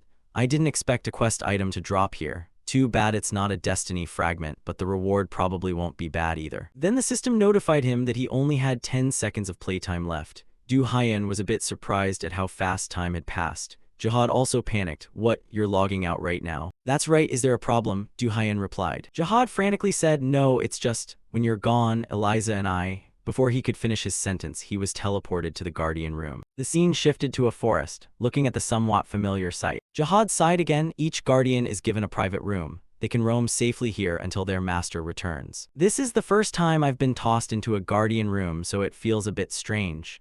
Compared to the outside world, this place was too quiet and peaceful. But even so, I've finally met Eliza again after 150 years, yet I haven't even had the chance to ask how she's been. This is also Eliza's first time here. She must be panicking. I wonder if she's okay. When can we go back? I really want to stroke Eliza's soft fur. I haven't even had a chance to play with her. Having to clean up the master's messes, I really want to just hug the soft, bouncy Eliza and go to sleep. Speaking of which, he suddenly spotted a wooden house ahead. This made him curious. There's already a Guardian Room. Why does it look like the tent I used to live in? How did this house end up here? Memories were flooding back. Jihad carefully opened the door and looked inside. To his surprise, Eliza was already on the table. The two of them were overjoyed to see each other. Moving the scene to Du Haiyan's house. At this moment, he had just stepped out of the game pod and stretched his body comfortably. Just a little bit more and I would have had 250. What a shame. Saying this, he caught the faint scent of food nearby. It turned out his younger sister was eating noodles. This caused the hungry main character to be unable to resist approaching to strike up a conversation.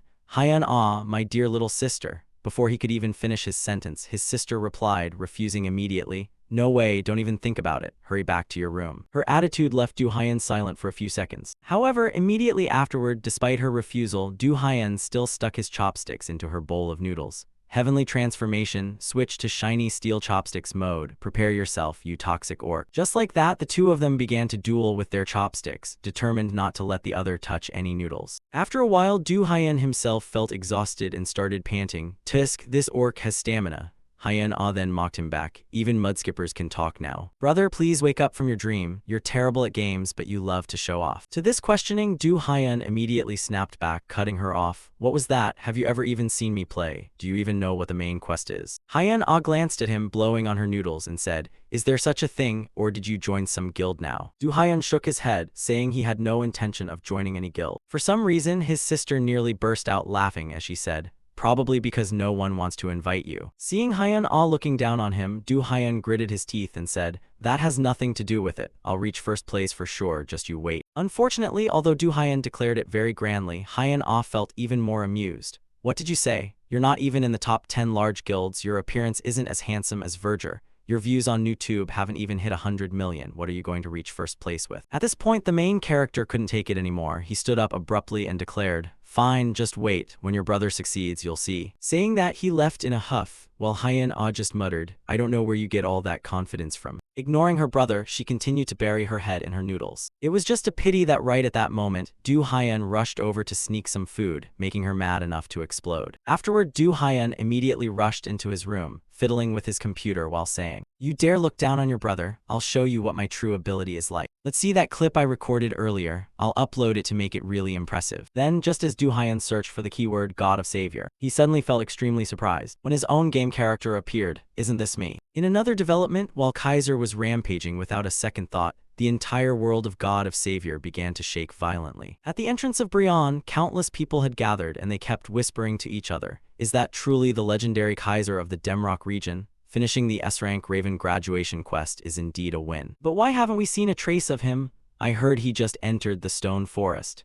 Just like that, rumors spread everywhere. The group raced to enter the bloody Stone Forest to find information. A black-haired guy ran while asking his teammate, Are you sure Kaiser is here? The teammate replied. Boss, photos of him hunting monsters here are all over the internet. Hearing that, the black-haired guy was a bit confused. That's strange. Kaiser hasn't liked guilds since his Demrock days. Or did he smell the scouts and run away? The blonde guy nodded in agreement. That must be it, boss. He wouldn't show his face so easily. What a shame. I thought I'd be able to achieve a great feat this time. A member of the Genian Guild asked confusedly. He ignored every offer from the scouts. A member of the Beakjusen Guild replied, In God of Savior, how long can you last without a guild? Is he crazy? A handsome guy from the Hero Guild also curiously said, I heard number 8 just sent a challenge to all the guilds, but in Brion, things won't be that easy. Just like that, the big guilds began to make their moves, and rumors were exaggerated and spread quickly through the community. Returning to Du Haiyan's side, he was also extremely surprised. But thinking about it, nothing was really wrong. The timing is coming, while the public is still paying attention, let's just post something. No sooner said than done, Du Haiyan immediately pressed the upload button, and happily climbed into bed. Hee, this should attract a ton of people.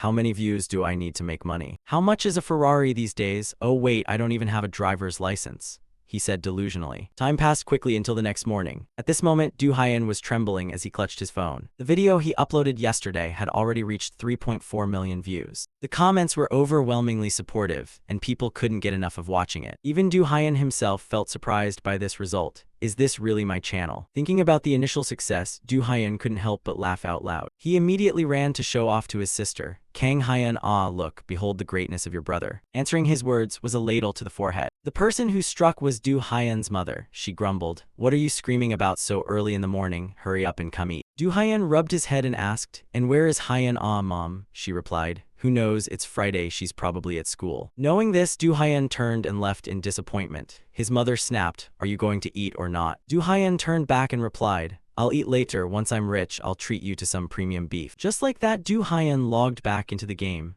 Excitement was evident on his face. Alright, I have to work hard and upload more clips. At this rate, I'll be a world-class gamer soon. At this same moment, suddenly several system notifications appeared. Loyalty of Guardian Jihad Black increased due to Jihad leveling up. Guardian Eliza has awakened. The unexpected notifications left the male lead feeling surprised. What is this? I just logged in and the notifications are popping up continuously. Awaken? What exactly is awakening? As if to answer that, Jihad Black proactively came out to greet him. Yo, master, here early. For some reason, looking at his expression, Du Haiyan felt a bit annoyed. This guy, if you look closely, he's starting to get a bit annoying. The goblin guy waved his hands. Come on, we're family, why so formal? Du Haiyan observed him again. It looks like you've changed a bit.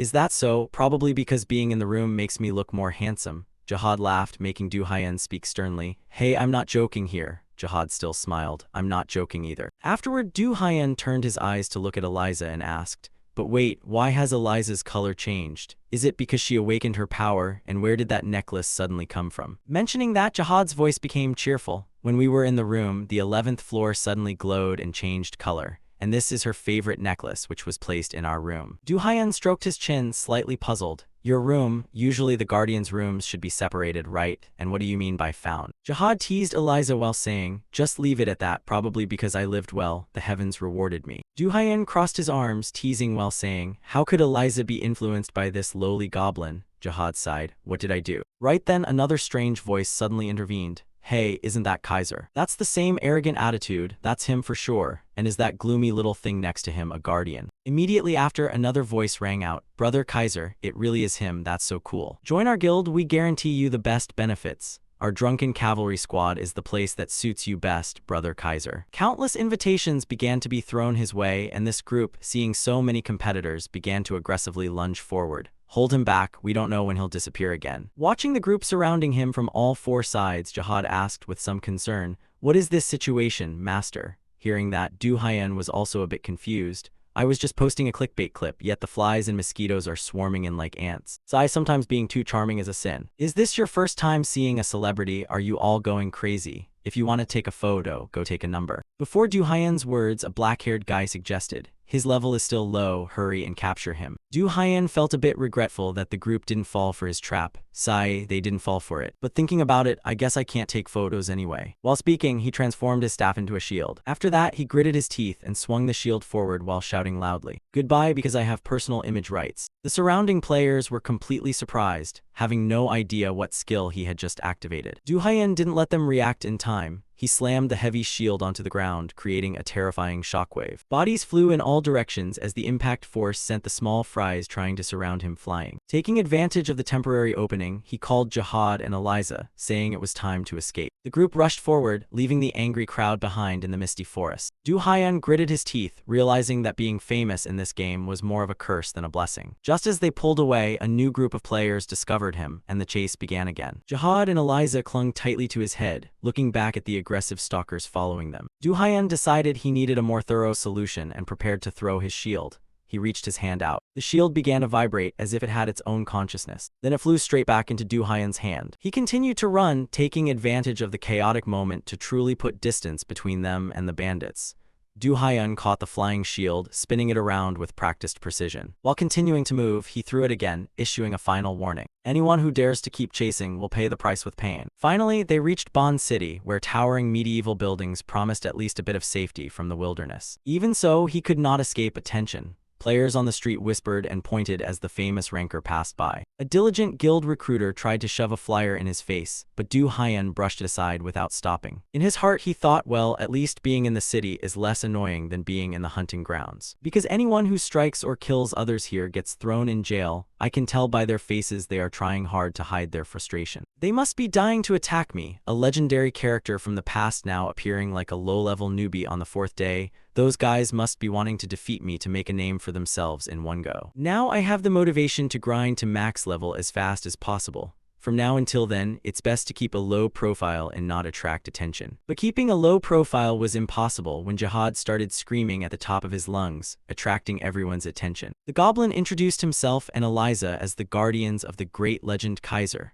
turning their arrival into a parade. He was clearly very fond of the spotlight, ensuring everyone knew exactly who they were facing. Du Haiyan had seen enough. He reached down and grabbed the back of the noisy goblin's neck, dragging Jihad away while he was still struggling. Du Haiyan scolded, "Shut up, you idiot, we're being hunted and you're attracting even more attention." Jihad tried to justify himself. "I was just giving us a worthy introduction. We're legends after all." Du Haiyan shouted, "Shut your mouth, you short goblin. We still have a mission to complete. No time for your useless showing off." They reached the Lyre Grand Temple, a magnificent, majestic structure, a symbol of power in the city. Du Haiyan stopped in front of the door, suddenly feeling an overwhelming, heavy sensation from the sacred scene. He cautiously took the first step inside, wondering if he could just walk in and ask for an audience. Two temple guards immediately stepped forward to block the way, holding their spears firmly and asking for his purpose. Du Haiyan kept his calm, saying he had come to meet the High Priest Gildetti. The reaction was extremely hostile. A soldier poked the tip of his spear close to Du Haiyan's nose, his gaze sharp. The soldier was furious, thinking that a nameless person like Du Haiyan dared to call the High Priest's name casually. Jihad immediately retorted, shouting loudly, "You dare point a weapon at my master." Right after those words, a spear was pointed directly at his face, causing this idiot to tuck his tail back.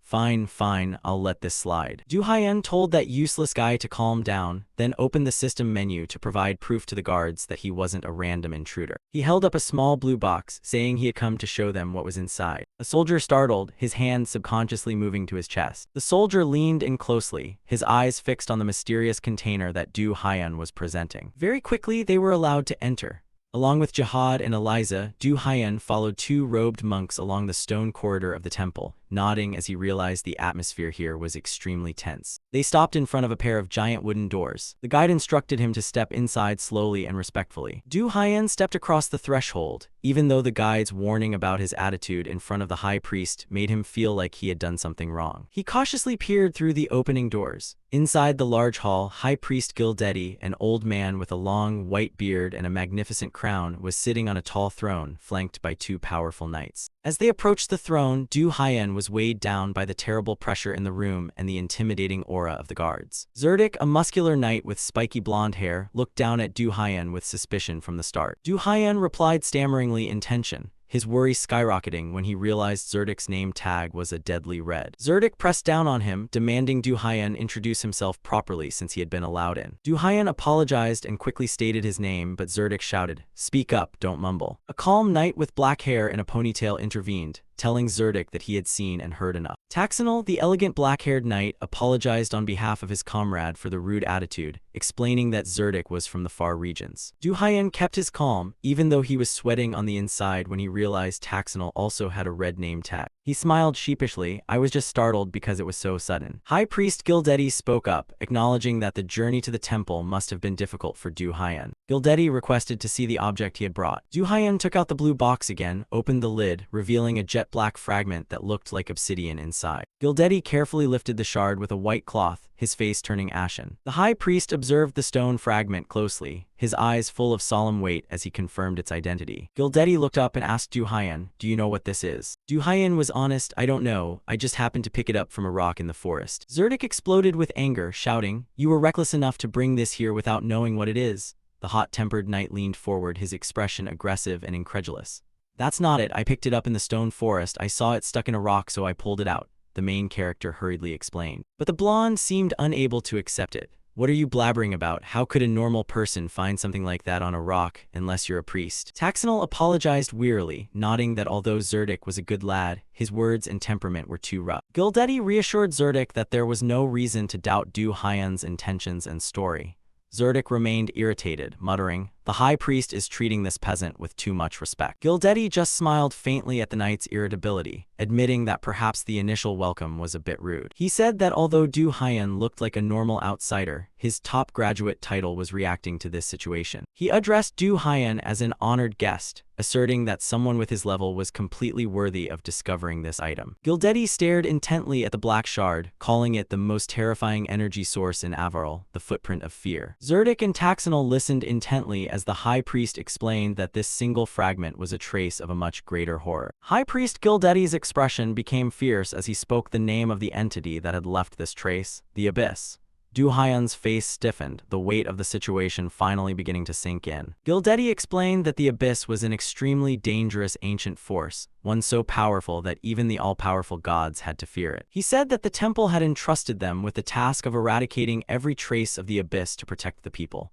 Du Haiyan listened, his mind reeling as he recalled Gamelan's words and realized that the Abyss had appeared much earlier than expected. He pondered the strange truth of it all, wondering if the spread of the Abyss was a consequence of the war caused by the gods. Zerdik noticed Du Haiyan's dazed expression, pointed a finger at him, and demanded to know what was on his mind. The hot-headed knight accused Du Haiyan of hiding something, but Taxanal quickly told him to shut up. Taxanal tried to defuse the situation, explaining that Zerdik was just particularly sensitive when it came to the Abyss. Gildetti cut through the pleasantries, asking Du Haiyan for a favor right now that the presence of the Abyss had been officially confirmed. Behind the high priest, a projection of a glowing giant red orc appeared as he explained the mission to identify monsters corrupted by the Abyss. Gildetti stated that while the advanced stages of corruption were easy to recognize, the early stages had no external signs, so Du Haiyan had to collect blood samples for analysis. A system notification appeared before Du Haiyan, asking if he wanted to accept the linked quest, Search for Traces of the Abyss. The new quest's reward list highlighted an increase in intimacy with Gildetti and an intermediate skill draw ticket. Du Haiyan's eyes glowed with greed as he stared at the intermediate skill draw ticket. He bowed deeply and respectfully before the high priest, promising to investigate immediately. Gildetti entrusted the entire mission to him. Du Haiyan rushed out of the temple doors, cheering joyfully. Hunting orcs is easy as pie compared to those recent trials. He spread his arms wide in excitement, imagining how much stronger he would become after upgrading with Chinon and the new skill. Du Haiyan twirled and danced happily, brimming with energy, while Jihad followed behind, mimicking his master's moves. They both hopped down the corridor toward the exit, completely immersed in the joy of a high-reward quest. Du Haiyan ran toward the heavy exit door, a confident, radiant smile on his face as he reached for the handle. But just as the door cracked open a tiny bit, Du Haiyan discovered a massive crowd of players waiting right outside the temple area. Du Haiyan stopped instantly, leaning his back against the door, his face twisted in frustration at the sight of the paparazzi. Jihad looked up at his master, bewildered by the sudden change, and asked, "Master, what's wrong?" Du Haiyan stared at the exit. In his mind, imagining himself being endlessly chased by the crowd of players, likening them to a swarm of fire ants chasing him through the city. He imagined being mobbed the moment he stepped into the forest. worried that his playtime would be wasted just dealing with this trash. Du Haiyan rested his hand on his forehead, sighed, and considered whether to cover his face before going out. He glanced to the side, his brain running at full speed trying to find a way to resolve the unwanted attention. Du Haiyan looked down at the goblin, calling his name as a specific plan began to form. He pointed a finger at Jihad and said bluntly, "Take off your cloak right here." Jihad clutched the front of his robe, his face turning red as he asked, "What is master thinking?" Du Haiyan opened the description of the black goblin shaman cloak, explaining that he needed the facial recognition jamming mode to move easily. Jihad became increasingly flustered, resisting the idea of having to give up his only piece of clothing. Du Haiyan's figure obscured the light, appearing like a fearsome shadow as he tried on the shaman cloak. Jihad told him to wait, his expression sharp as he detected an opportunity to turn the tables on his master. A cunning smile revealing sharp teeth spread across the goblin's face. Jihad held out his hand and demanded, "You have to ask politely. Say it. Please give it to me, Lord Jihad." Du Haiyan shouted immediately, "Are you crazy?" Jihad shrugged nonchalantly, "Then master, go deal with the stalkers yourself since you're so good at it." The goblin lay on his back on the stone floor, laughing his head off while Du Haiyan was boiling with rage at his subordinate's lack of loyalty. Du Haiyan gritted his teeth, his face twisted in pain as he struggled to force out the humiliating words. Veins popped out on his forehead. Finally, he stammered, "Please, give it to me, Lord Jihad." Suddenly, Eliza jumped from Jihad's head onto Du Haiyan's shoulder, chirping for attention. Jihad jumped up in a panic, eyes wide. "Eliza, what are you doing?" Eliza offered a small glowing necklace to Du Haiyan, chirping happily as she presented it. Du Haiyan looked at the jewelry in the palm of his hand, completely dazed, not understanding why the spider was gifting it to him. A system notification confirmed he had received the Eliza bracelet, a hero-grade item with high durability. The bracelet's special option was revealed. It granted the wearer light invisibility and eliminated mana consumption for skills. Du Haiyan laughed happily, holding up the bracelet and wondering why Eliza had hidden something so useful. Jihad collapsed to the ground, weeping, "Eliza, you betrayed me," while Eliza only chirped back at the goblin. Du Haiyan observed the bracelet in his hand, nodding that while the invisibility was very useful, the limitation of must not touch anything while using it was quite strict. He glanced at Jihad, realizing that even if he were invisible, walking through a crowd with a noisy goblin who loved attention would be pointless. Du Haiyan stopped abruptly and turned sharply to look at Jihad, causing him to jump in fright at his master's sharp gaze. A threatening smile spread across Du Haiyan's face as he recalled the goblin's arrogant attitude from moments ago. Jihad broke into a cold sweat, completely lost with Eliza perched on his head. He muttered to himself, trying to think of his next move now that he was alone. Outside the temple, the massive crowd gathered, not to attend Sunday service. They were waiting for Du Haiyan and had nothing else to do until they found him. The players were chatting among themselves, confirming they saw Du Haiyan go in. They were determined to camp right there until he surfaced, hoping to steal a bit of fame. Jihad poked his head out around the corner, his expression bitter. He wasn't happy at all about being left to deal with the crowd while his master went who knows where. The crowd spotted him sitting alone by the entrance. They recognized him as Du Haiyan's protector and started wondering why he was wandering around without his master. The goblin was boiling with rage, convinced Du Haiyan had abandoned him just because he went to the bathroom for a moment. He took it personally, completely unaware he was part of a larger plan. Jihad stood up and began walking out, attracting every eye in the courtyard. The players were immediately curious, wondering where he was going and if he would lead them to Du Haiyan. Jihad started acting loudly, mentioning a hidden portal that Kaiser supposedly found recently. The crowd fell for it completely, thinking they were about to discover a secret. They followed the goblin away from the temple and down the main road. He looked like a tiny parade leader with a massive, greedy mob following him. The players were breathing down his neck, desperate for any clue about Du Haiyan's location.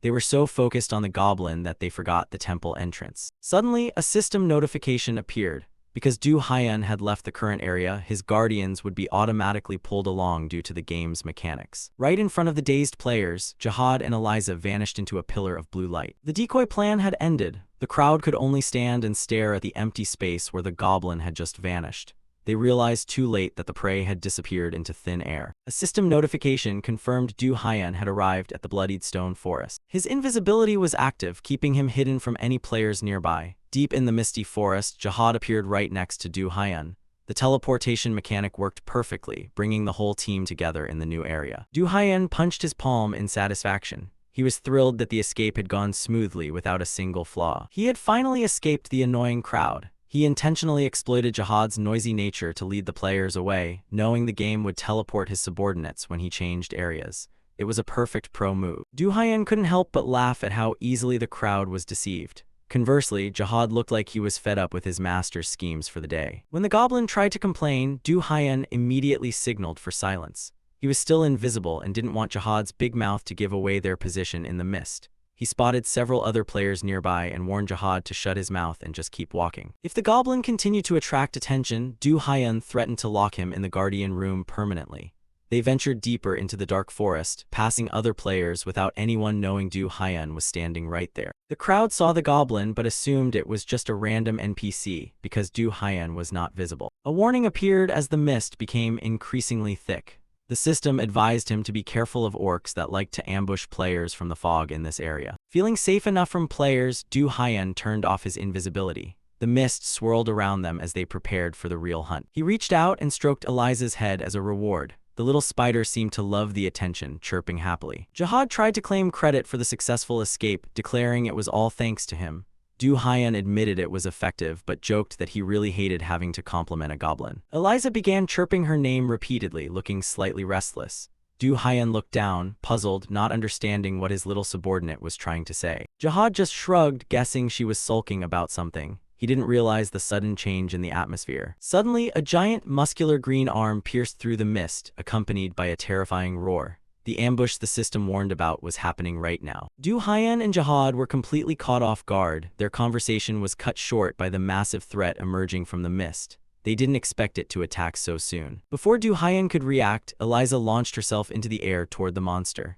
She wouldn't let anything touch her master. A giant orc stood towering over them, but the tiny white spider had charged headfirst into battle. The hunt for the abyss had officially begun. Immediately after, a stream of spider silk shot from Eliza's mouth, aiming precisely at the orc's right eye, causing it to grunt several times, and try to reach up to pull the web sticking to its face. However, what it didn't expect was that this silk was more durable than usual. Even its own hand got stuck to the silk. This made Du Haiyan and Jihad feel surprised. "What was that? Is it stuck in the spider silk?" he exclaimed. Meanwhile, the orc was still trying to struggle to pull the spider silk out. Du Haiyan saw this and leaned forward slightly, stepping back. Only vision was controlled and it's already stunned. On another side, Eliza continued to fire silk for control. It continuously moved and jumped around the monster, causing spider silk to wrap all over its body. Finally, the entire orc was tightly restrained and stiff. After finishing, Eliza waved to signal the protagonist. Du Haiyan understood the hint and immediately drew his weapon. Awesome, the chance to finish off the whole pack is here. Without hesitation, he transformed his weapon into assassin swords and threw them straight forward at wind-tearing speed. The attack aimed precisely at the orc's throat, causing it to only manage one tragic scream before it officially met its end. The system quickly gave a notification: "You have defeated an orc. You have collected a quest item, concentrated orc blood." Hearing the notification sound, Du Haiyan also recalled his sword and nodded in satisfaction. "Oh my god, that's really peak. Eliza, how did you do that? You know how to use these moves too." Eliza chirped a few times, full of joy. Du Haiyan turned to look at Jihad and requested, "Jihad, this time you have to translate what Eliza just said."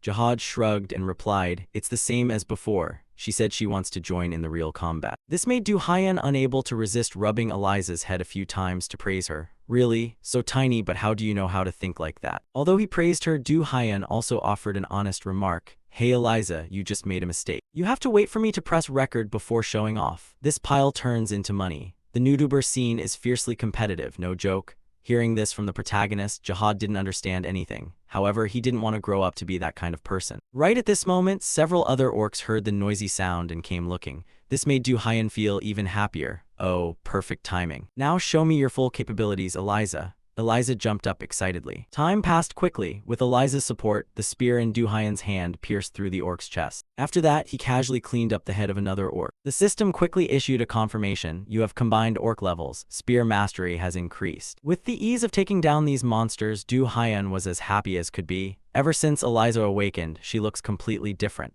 The speed of clearing these orcs is much faster. On this side, Jihad began to laugh enviously. "Haha, is this okay? I was the one who relied on the master to become a guardian, and Eliza relied on me to get to follow along.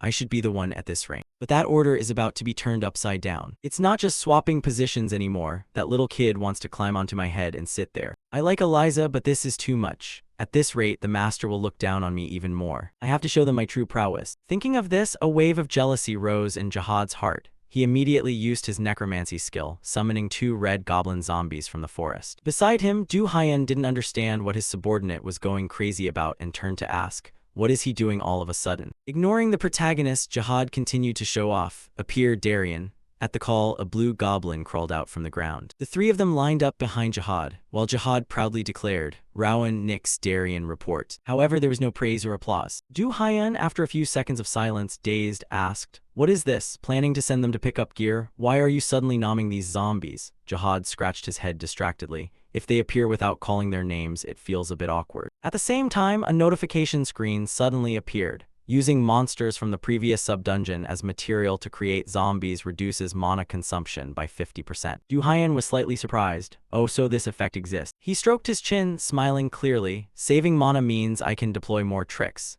It turns out turning monsters into zombies before changing maps is the right move. He pointed to the side and requested, Jihad, your mana should still be full, right? Try turning this lot into zombies.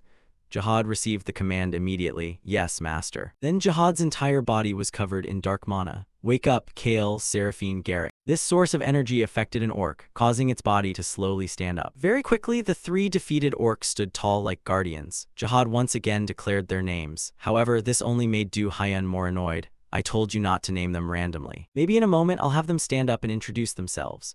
Jihad tried to justify himself, but seeing the black color smeared on their foreheads, doesn't Master feel more at ease looking at them? Looking at their hands, they looked a bit shabby, Du Hyan remarked. But it only made Jihad feel more annoyed. Why do you criticize me right in front of my juniors? Just when Jihad didn't know how to demonstrate his capabilities, not far away, the sound of an orc rang out, making him very happy. The opportunity is here, let me prove it to you. Let's go, kids. Following his command, several goblins and orcs roared and charged together. Du Hyan, witnessing the scene, broke into a cold sweat. Are you playing Pokémon or what? The result was no surprise. The orcs were immediately mobbed by the swarm of monsters. So it didn't take many breaths before it rolled over and died. Jihad clenched his fist in excitement when seeing this scene. Well done, my children, Du Hyan pouted, remarking, looks like it didn't hit the spot at all. Hearing this, Jihad slyly turned back to explain, today I'm having bad luck being nagged a lot. My true purpose is something else. It's always to have them automatically hunt for orcs for me. Hearing this, Du Hyan couldn't help but laugh uncontrollably. Oh my god, this guy is suddenly smart. What are you standing there for? Hurry up and order them to go catch the orcs and bring them here. Jihad waved his hand arrogantly. I know, just wait and see. All troops hear my command. From this moment on, if you see an orc, you must suck it dry for me. Is that clear? The orcs raised their hands and roared as if responding to the command. However, immediately after, their bodies suddenly dissolved like sea foam. The reason was because Jihad had exhausted his mana, so the zombie summoning spell was cancelled. The air around the two suddenly became more silent than ever. A few seconds later, Jihad knelt down in disappointment, and the protagonist himself didn't feel too surprised. He remarked, this guy's archetype is actually quite good. It's just a shame it consumes too much mana. Is there any way to overcome this weakness? While Du Hyan was still thinking in the distance, the eyes of the orc that had just been defeated suddenly appeared with a green light. Then it slowly stood up, causing Du Hyan to pay attention. What is that over there? When he saw the monster walking toward them, Du Hyan's teeth clenched together. Didn't that guy just kick the bucket? He shouted.